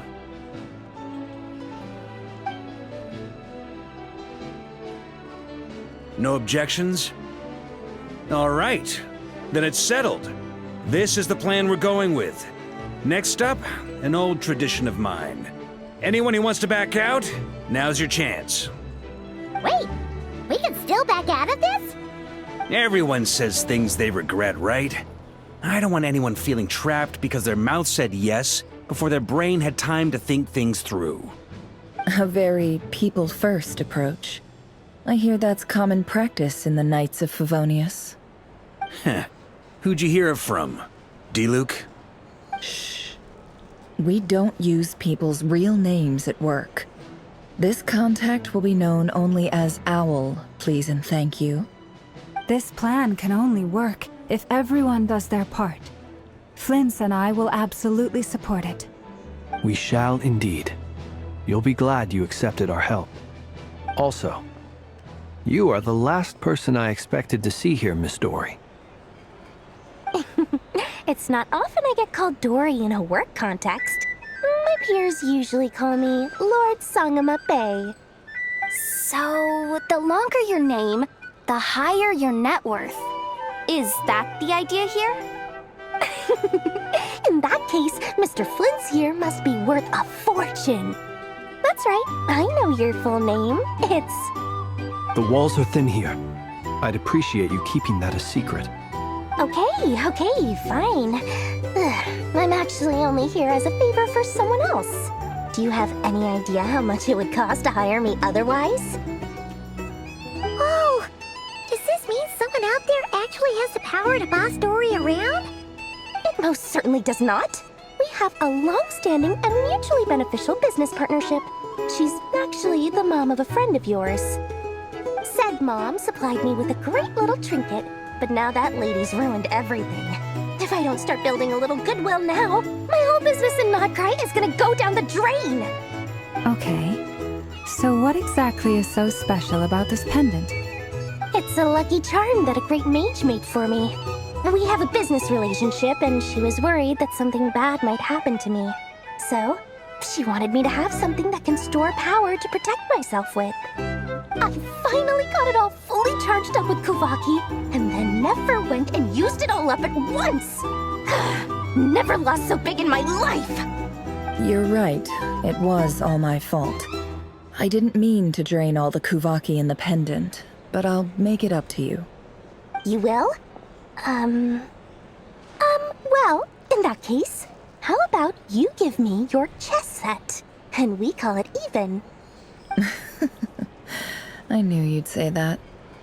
Well, it's yours if you want it. In fact, take it now, and I'll even throw in a free Raker of Solnari. Deal? You're putting me in a difficult position here. It's a very useful thing to have around, but I have a funny feeling it won't be around much longer. I guess we'll see in a couple of days. Looks like bankruptcy for me. Hey, don't be so pessimistic. See this through and you never know. You might find a new business opportunity on the other side.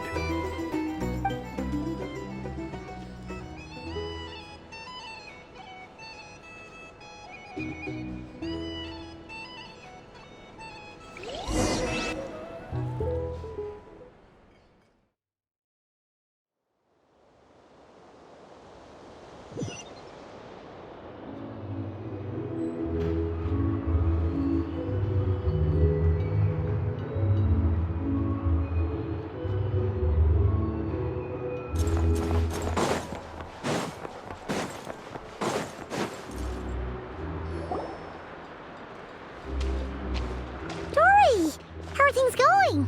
Feeling ready? Oh, I was born ready. We only have 2 days. You think Lord Sangamabe would let an opportunity like this slip by? Don't forget, when something's in high demand, the people with the goods on hand get to charge the highest price of all. Even higher than the sellers taking advance orders. Ta-da! See? It's right here. Ah, it's so pretty. Did you make it? No, I have a supplier. We go way back, so he made me a very attractive offer.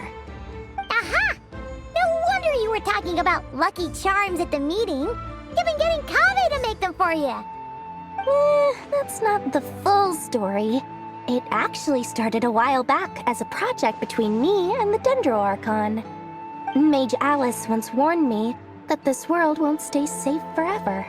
There may come a day when everyone faces a great crisis. I passed this on to the Dendro Archon, and she secretly brought together a research team made up of Sumeru's top scholars to invent a technology that could keep people safe. I won't go into the details because it's all very complicated, but if you want to know more, you can ask the Dendro Archon about it sometime. Anyway, point being, it was the Dendro Archon who asked Kave to build this little contraption. As one of the top Kashara War talents, he was the obvious choice. Took him long enough. He stressed over it for ages. Must have gone through at least a dozen designs before producing a final product. But that's Kave for you. Marak delivered it to me a couple of days ago, along with a letter from Kave. Could I ask why I'm sending this technology to you? And what's your proposed use case? Has it been approved by the relevant authorities? So nosy. My fault for sending him the research permit to begin with. Surely Nahida must have told him you were involved in this project. He was probably just nervous because you're always so secretive about your business. Could be. Anyway, I just replied, let's hope there never has to be a use case, because it would involve grave danger.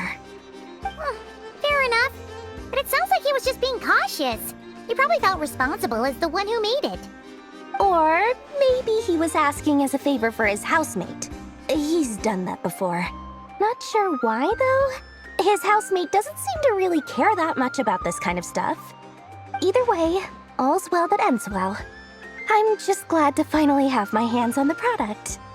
I wouldn't want to be without it, given the potential dangers that lie ahead. Huh?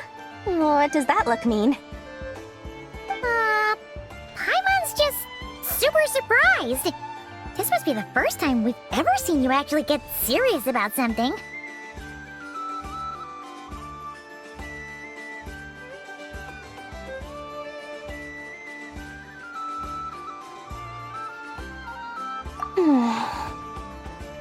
Well, a long time ago, I made a promise to myself. I promised that I was gonna live every day of my life with a big beaming smile. Obviously, Mora plays a big part in that. But there are always gonna be times in life when you have to give something back. That could mean paying back a debt, returning a favor, or showing some kindness. Alice has been a huge help to me over the years. She was the first investor I ever had. And I want my investors to know that Lord Sangama Bay is the best in the business. And more than that, no one knows what the future will bring. Whatever happens, I want to make sure the Dendro Archon and all of Sumeru is prepared to face whatever comes. Oh, that? I was just making sure Nefer and I are square. Don't be thinking it was some sort of benevolent act. I'm no saint, so don't treat me like something I'm not.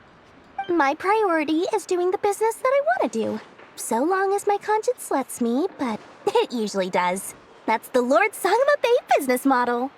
All right, if you say so. I do say so, and that's the whole point. I'm a businesswoman. Don't go trying to figure out what kind of person I am. You'll exhaust yourself. Much easier for everyone involved if you just take my word for it. Oh, and could you two help me get this stuff where it needs to be? Thanks so much. You're my favorite assistants.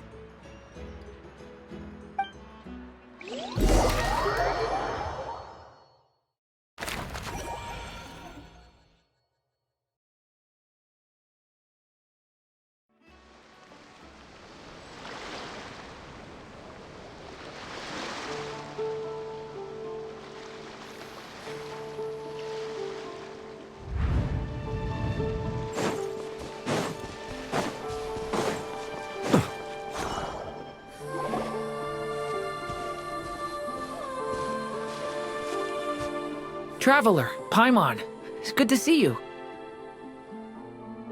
Everything going smoothly over here? Sort of. As you're probably aware, Varka, Durin, and I captured some abyssal creatures from the Wild Hunt. Per the plan, we dissected and analyzed some samples of these creatures. The process went very smoothly. The findings, however, come with some troubling implications. What? You can actually dissect the Wild Hunt? That depends on your definition of Wild Hunt and dissection. Harmless, lifeless. These words are accurate descriptions. The Wild Hunt is an interesting phenomenon. In and of itself, it doesn't seem to possess anything akin to a human personality. But taken as a collective, the medium through which the Wild Hunt is summoned does appear to have a soul. Master griped a lot about the wise Horoptotire, and seemed somewhat fascinated with the Fausted Elegy. But she barely mentioned Rerir at all. I don't think that was because of his lower social standing, though. Anyway, it's a pity. I should like to hear her thoughts on the nature of the lifeform he has become today. It's a strange mix. The furious energy of an abyssal being channeled through a fractured physical existence. A consequence of being torn apart by an unknown power. Perhaps the only explanation for his survival in this state is that he sacrificed a degree of individuality in exchange for a continued existence. Oh, sorry. Once I get talking about interesting research, I have a tendency to go on indefinitely. Back to our research findings. Essentially, they confirm my hypothesis. Rerir's corpse is completely contaminated by the Abyss, and the effects are irreversible. You could think of this as Rerir in mutated form. But in my view, even that would be inaccurate. In reality, his whole being has been consumed by the Abyss. In other words, he is now nothing more than a manifestation of abyssal power. Unfortunately, at present, we have no means of completely eradicating abyssal power. Hence, we cannot fundamentally destroy the Reihir of Solnari either. Oh, that's terrible news! So, that's it? We can't defeat him? Not even if we get the power of the Three Moons? Miss Columbina's situation is a difficult one. She can never achieve wholeness when the world does not accept her presence. It's as if her creator banished her to a place she can never be accepted. It means she spends most of her energy just on her own survival. Given the circumstances, it's only natural to despair. But we must see this plan through to the end. Time to kick off the backup plan. Oh, Paimon almost forgot! This is for you. Dory asked us to bring it. Ah, how wonderful. Well, thank you for making the trip. Durin and I will be heading off shortly. I'm sorry I won't be there to protect you in person this time. Please be careful.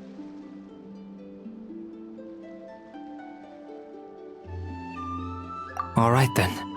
Stay safe.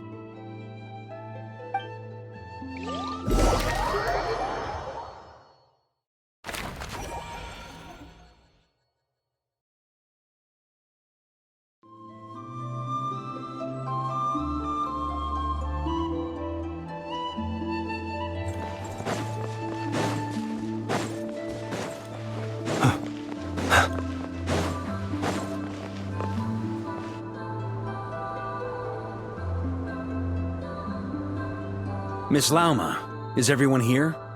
Yes. The fate of my flock is in your hands, Grand Master Varka. Please keep them safe. My lady, what are you saying? Within the next 24 hours, we will face the biggest crisis the world has ever seen. This is not a burden that we deserve to bear, but I believe that we reap what we sow in this life. So I intend to act. I must do what I think is right. For me, that means fighting for the future of Nodcry. This gentleman is the Grand Master of the Knights of Favonius, Varka, Knight of Boreas. In my absence, please follow his lead. Hey, everyone. Guess I should introduce myself. Well, to start with, I know my way around a battlefield.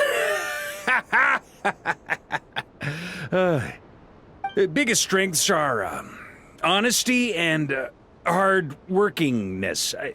Anyway, point is, I don't intend to let Lauma down. I'm gonna do everything in my power to keep every last one of you safe and sound.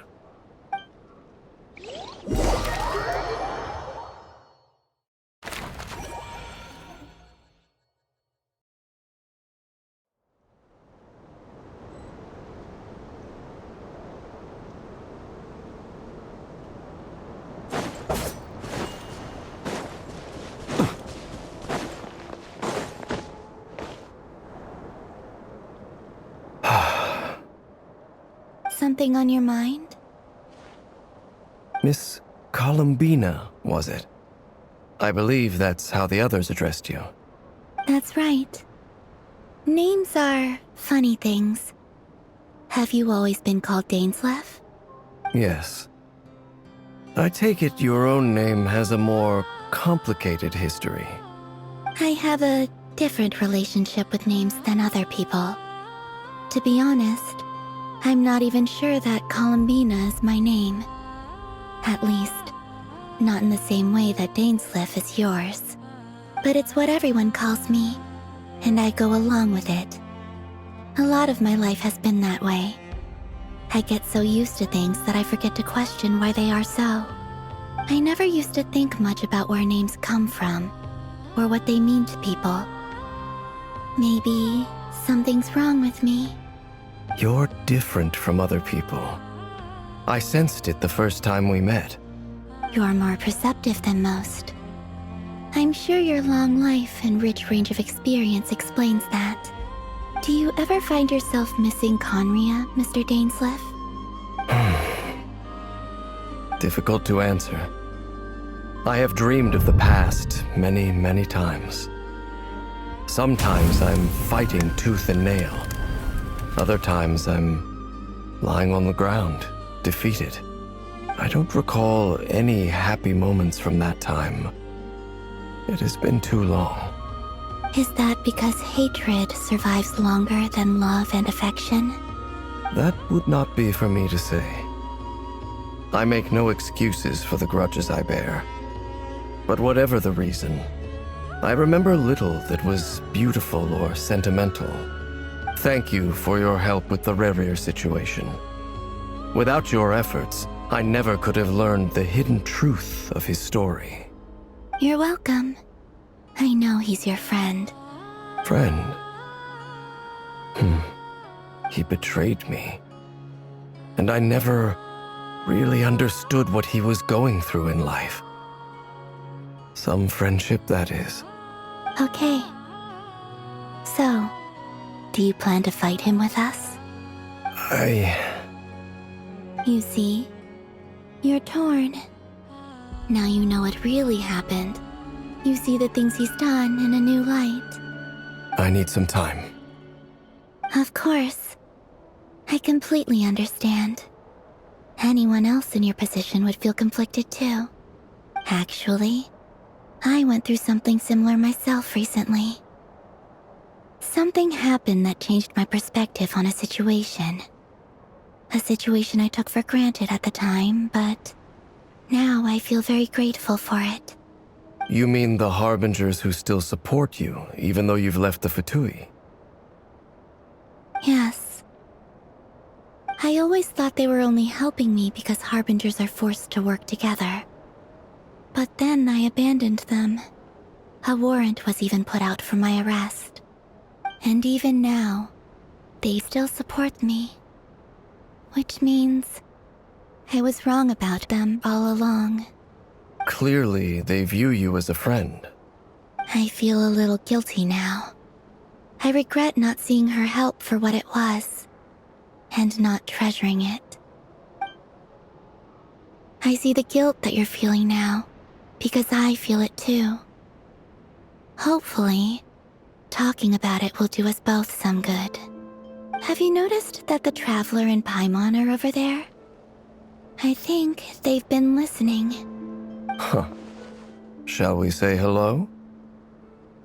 Sure. Hello. Ah! They caught us!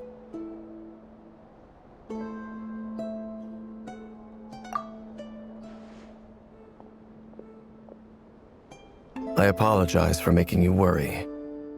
No doubt you wish to know where I stand on the plan to take down the Recher of Solnari.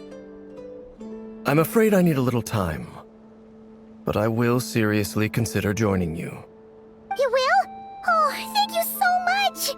Everyone will be so grateful to hear that! They needn't be. This was something that I was going to have to face up to eventually. That doesn't matter to them. They're grateful to you regardless.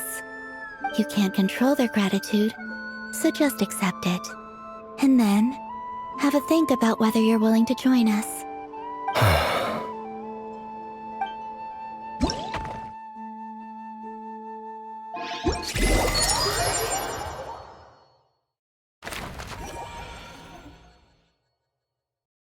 It's nearly showtime! Let's go rendezvous with the others. You know the place.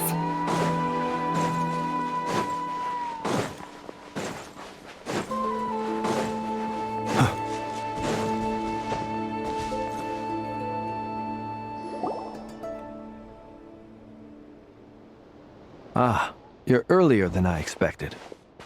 Hey, Flint's! Been waiting here long? Not too long. I came a little early so I'd have some time to think. Are you nervous about the battle? Quite the opposite. I'm reminiscing on my past battles. When I was awakened by the Radniki, I had not touched a weapon in many years. I felt like the battlefield was not where I belonged. But after waging war against the Wild Hunt for so long, I came to realize something. A life of absolute peace is simply not a possibility for me. My restless flame indicates that somewhere inside of me, there is a deep yearning to root out the evil in this world. Ooh, that doesn't sound like such a bad thing.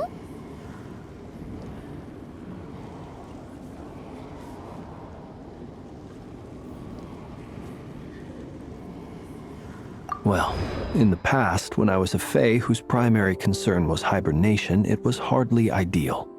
But it certainly serves me well here in the present. And I am delighted to be able to join forces with you in this endeavor. Looks like I'm not the first to arrive. Ah, Miss Lauma. Did you sleep okay last night? I struggled to settle down at first, because of the nerves. But don't worry. I got enough sleep in the end. I'll be just fine. Please, I'm just doing my part. Never! Over here!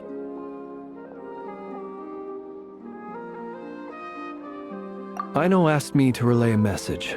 She said Anefa will be on high alert and keep a close watch over all secondary districts where defense is required, providing support as necessary.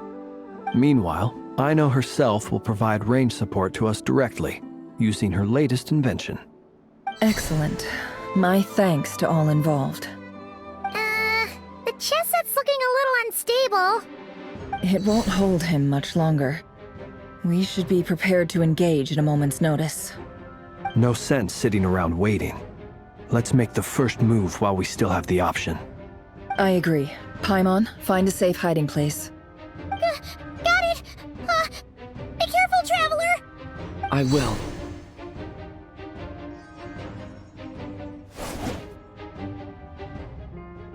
Everyone, take your positions as soon as the battle starts. Every ounce of strength we have in our bones, let us bring to this fight. Ready? Let's go. I've seen all your futile ploys before. You have become the authors of your own demise. I wouldn't be so sure about that. You are merely a moment of sport before I tear down the moon.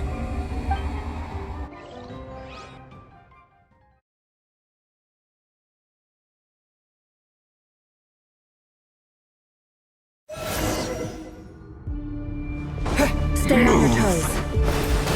Yep, you too. Let me help you guys. Big this! Pathetic! Be silent, to dust. Moonlight betrays you. No more lies.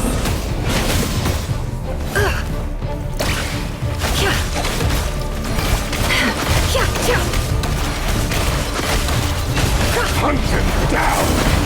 Close your eyes. Observe. Move. Night falls. Be Moonlight betrayed. You quite finished. To hunt him down.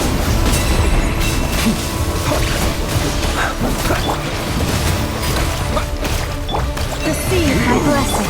Moonlight. Close your eyes. Be silent. To dust. Close your eyes. Keep your distance. Move. For the everlasting forest. Raise you. Poor last land. Observe. Fear the dark. Be silent. Do you fear the dark? It began with the moon, and so shall it end. The moon will protect you. Close your eyes. Observe.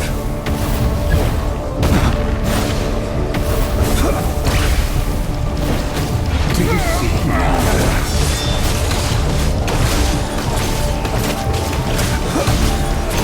Fenrir, when will it be as you foretold?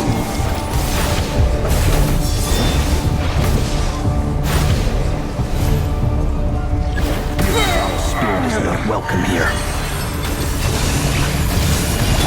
Go! Bombs away! Be silent. Night falls. Close your eyes.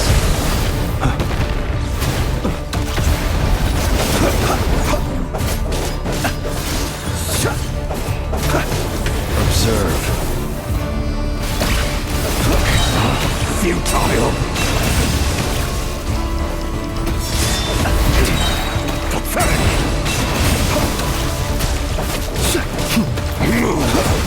Steady now.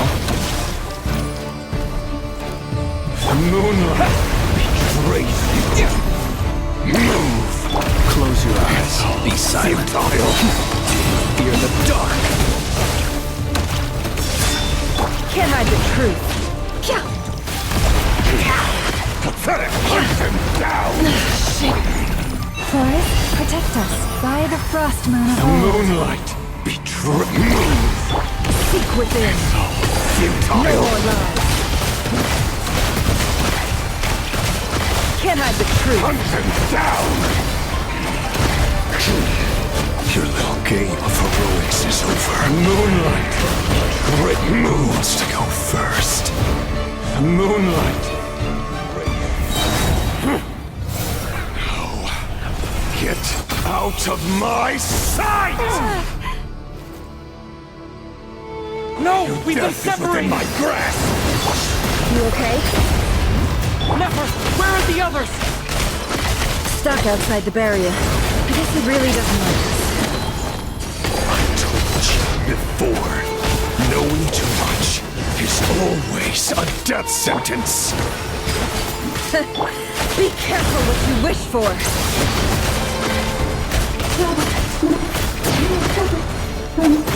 Lama! Can you hear me?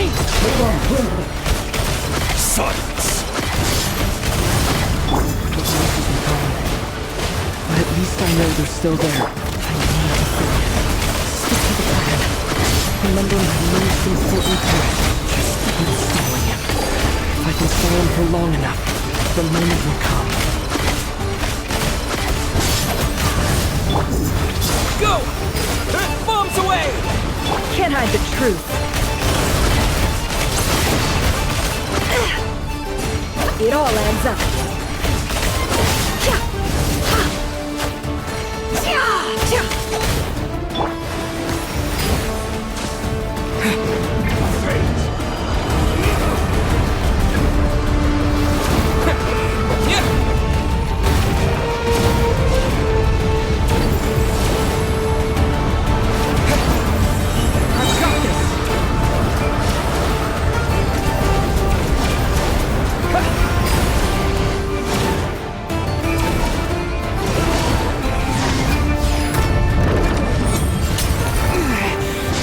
Shield's broken. I can't keep this up.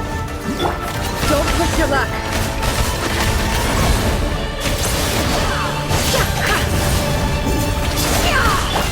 Water jet! No more lies. It all falls into place. Your death is within my grasp. Seek within. Go!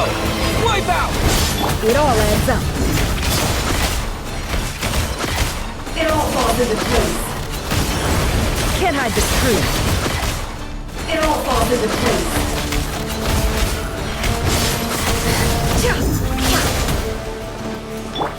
Go! It all adds up.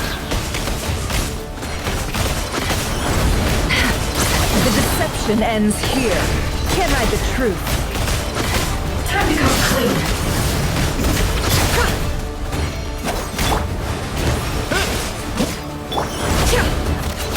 Time to come clean. Wipe out! Seek within. It all falls into place. No more lies. It all falls into place.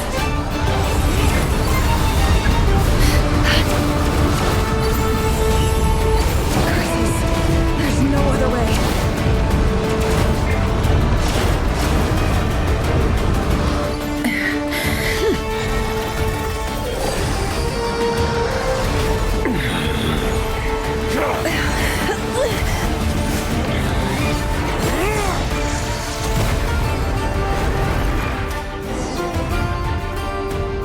The only way to defeat Rarer is to borrow his own power.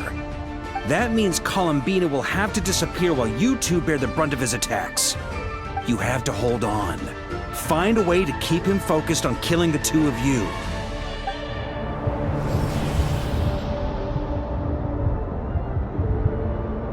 Nefer, your eyes are bleeding.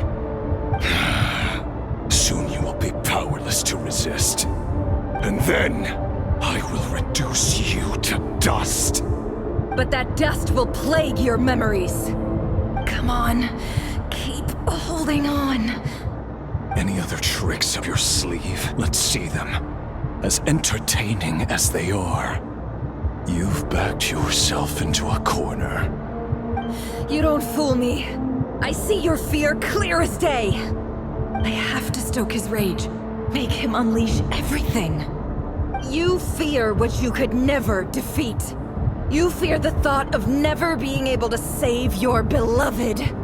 You cannot win the fight against fate, Rerir.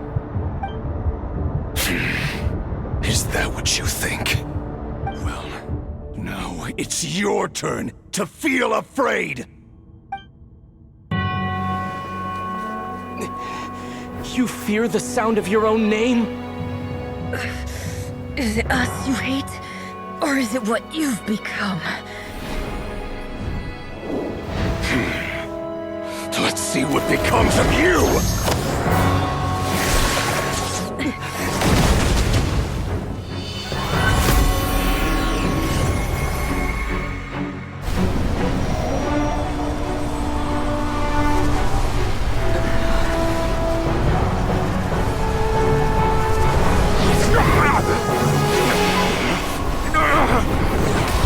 What's happening?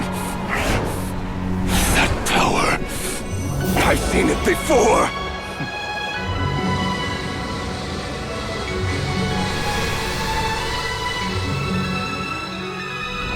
His power is on another level. We'll need to use an alchemical array to convert his power into a usable form. Then quickly channel it into Columbina, rendering her powerful enough to compete with him. I'll join you. I can help. If I release enough abyssal energy into a confined space, it'll create a potential difference, allowing us to extract a huge amount of elemental energy. Next, I'll synchronize with everyone's minds using Pyro, then give you temporary access to their abilities and fields of view. But it won't last long. Can you see? Well enough.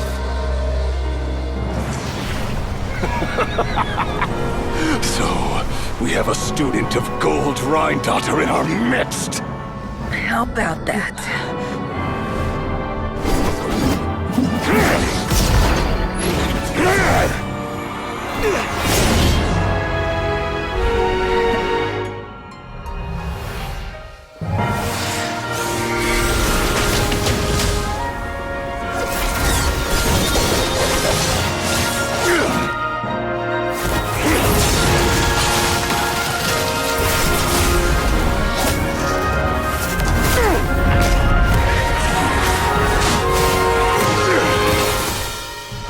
You use my own power against me? Just like how you stole Kuvaki. Look familiar?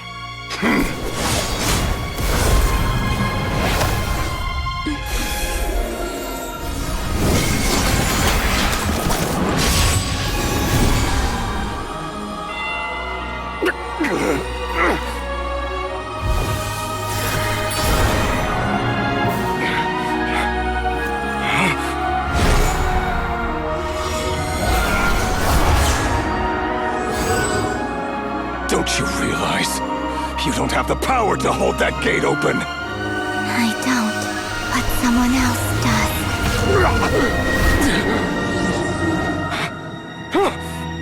Goodbye, Rerir.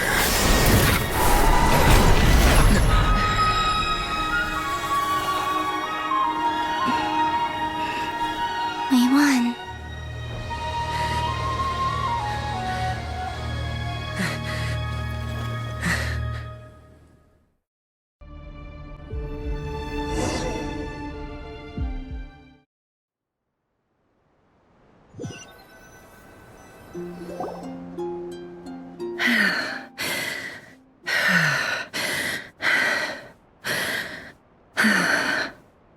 Nefer, how are your eyes?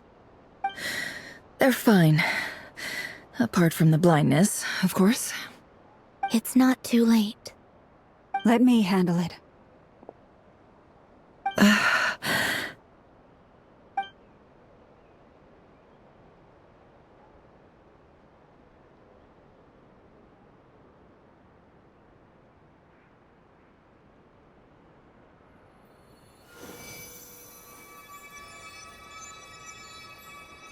Miss Nefer, it's not like you to lose your composure. That was the most reckless thing I've ever seen you do. Reckless how? The situation was critical. Our lives were at stake. We had to do something. Even so. Okay. I guess you're right. Under the circumstances, it was a wise decision. You traded your eyes for an incredible victory. In business terms, I suppose that's a huge return on investment. I'd be hard-pressed to argue otherwise. Still, I don't like this outcome, and I don't want you to lose your sight for good.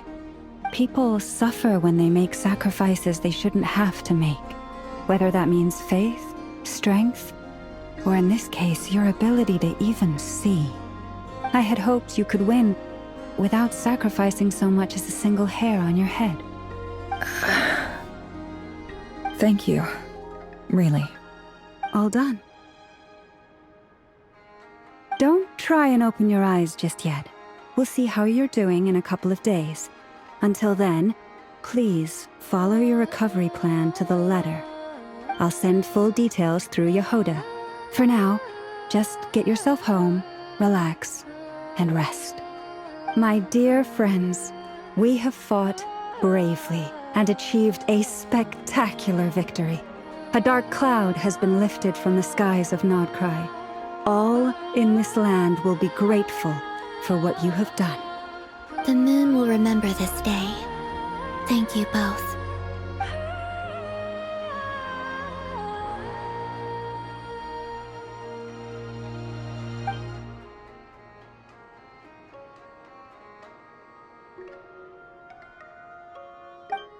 There's something I want to let you know. What is it? When Durin connected everyone's minds so I could access their powers, I also felt everything they felt. And since Nefer's eyes were injured, my eyes are hurting now too.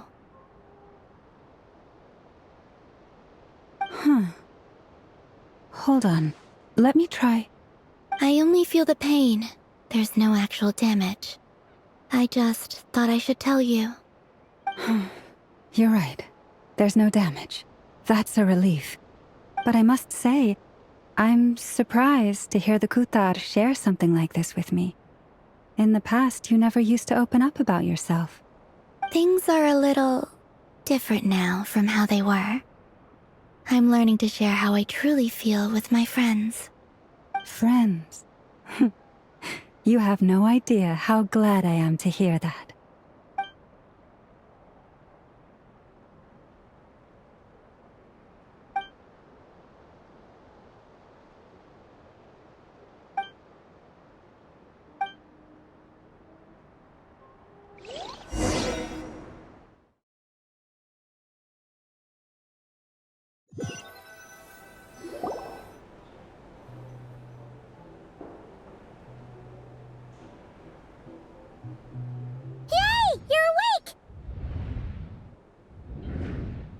How are you feeling?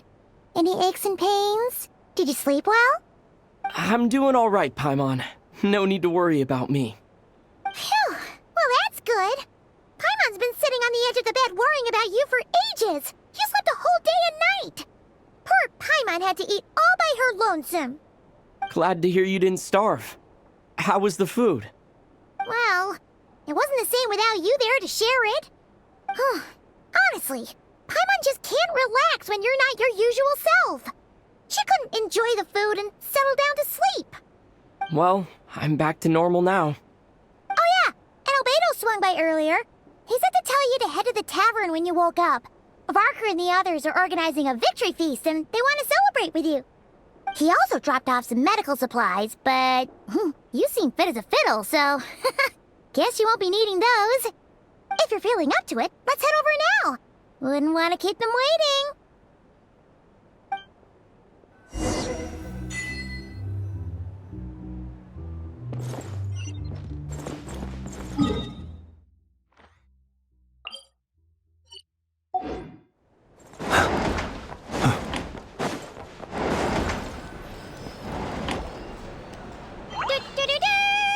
We're here! Oh, Traveler and Paimon! Perfect timing! We were literally just saying how there's no way we're holding this victory feast without you any longer, and we would have postponed it till tomorrow. How are you feeling today? Much better. Thanks. Don't worry about me. Relieved to hear it. If that changes, just let me know. Happy to check you over at any time. Yep, we're here for you. Anything you need, just let us know. Oh wait, where's Nefer? How are her eyes doing? Nefer's right over there. I'm sure she'd love to catch up with you.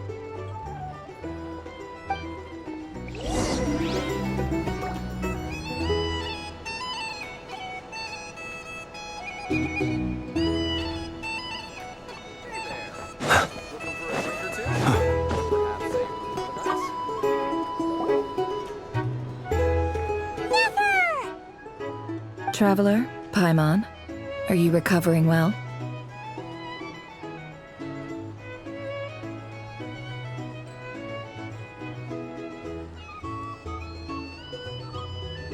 Turns out that moon chanter has some real talent after all. My eyes were mostly recovered after just a couple days' rest. I can actually open them again now. Yeah, but you gotta be careful. Lauma says not to strain your eyes while they're still healing. Yes, thank you. I'm well aware. Yehoda, could I borrow you for a moment? I could do with an extra pair of hands. Oh, sure. Coming. Did you hear that? I gotta go help Lauma for a second. You guys chat among yourselves. I'll grab us some drinks on the way back. Paimon, you still like 'em sweet? You bet. Make it extra sweet, because Paimon's earned it. Sure thing.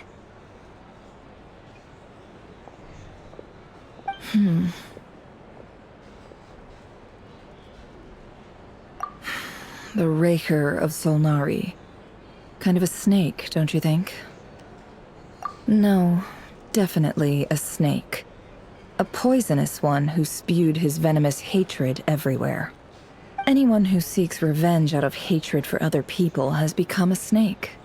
That's something my dad used to say. Perhaps. I'm sure it sounds like a very wise and open-hearted perspective to your ears. But me?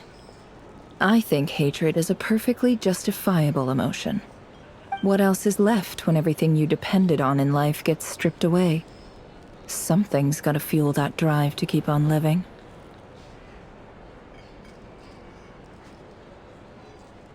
If you're worried about me, you can nip that in the bud.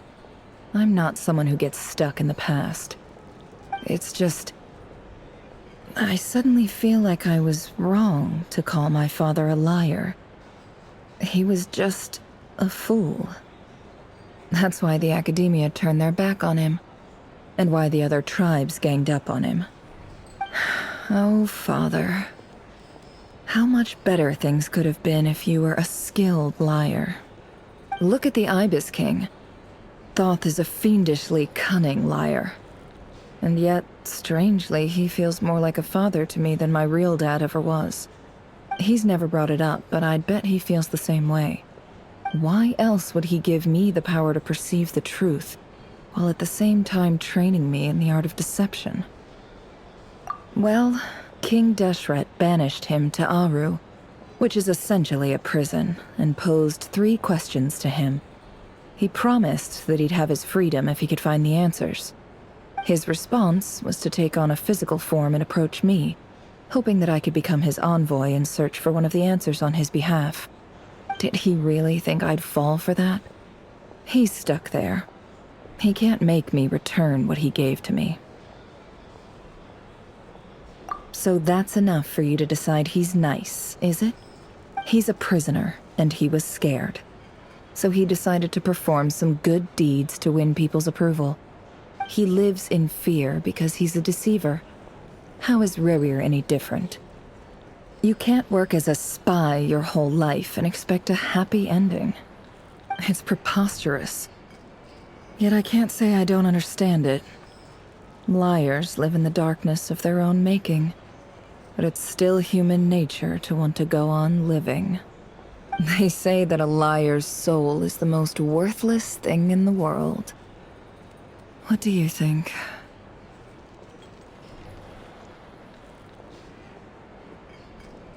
Good. If you understand that, it means you're smart. And you see things objectively. If you ask me, the soul of a liar really is worth nothing. Because all they care about is themselves. For example, when something good falls into my lap, I don't go sharing the news around. Stops other people trying to steal it from me.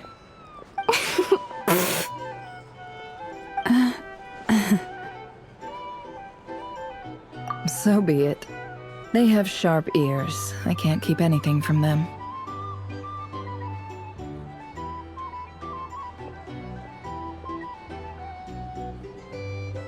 Wow, is that what it looks like?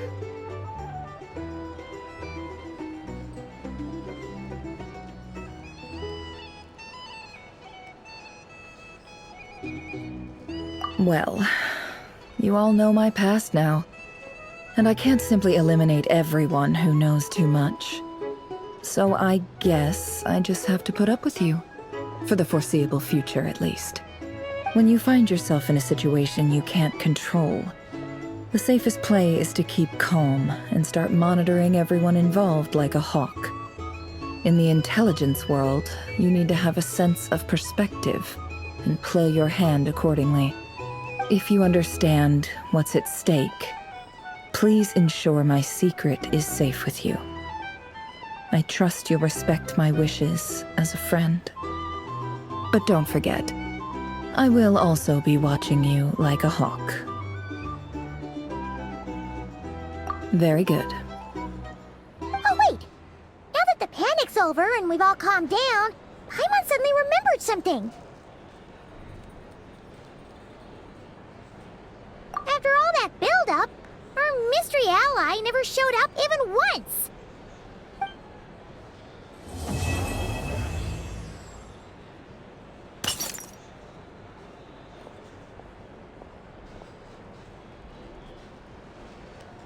Huh?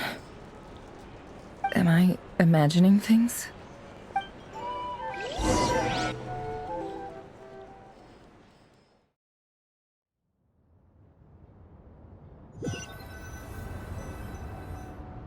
So, that close colleague who stayed behind with you?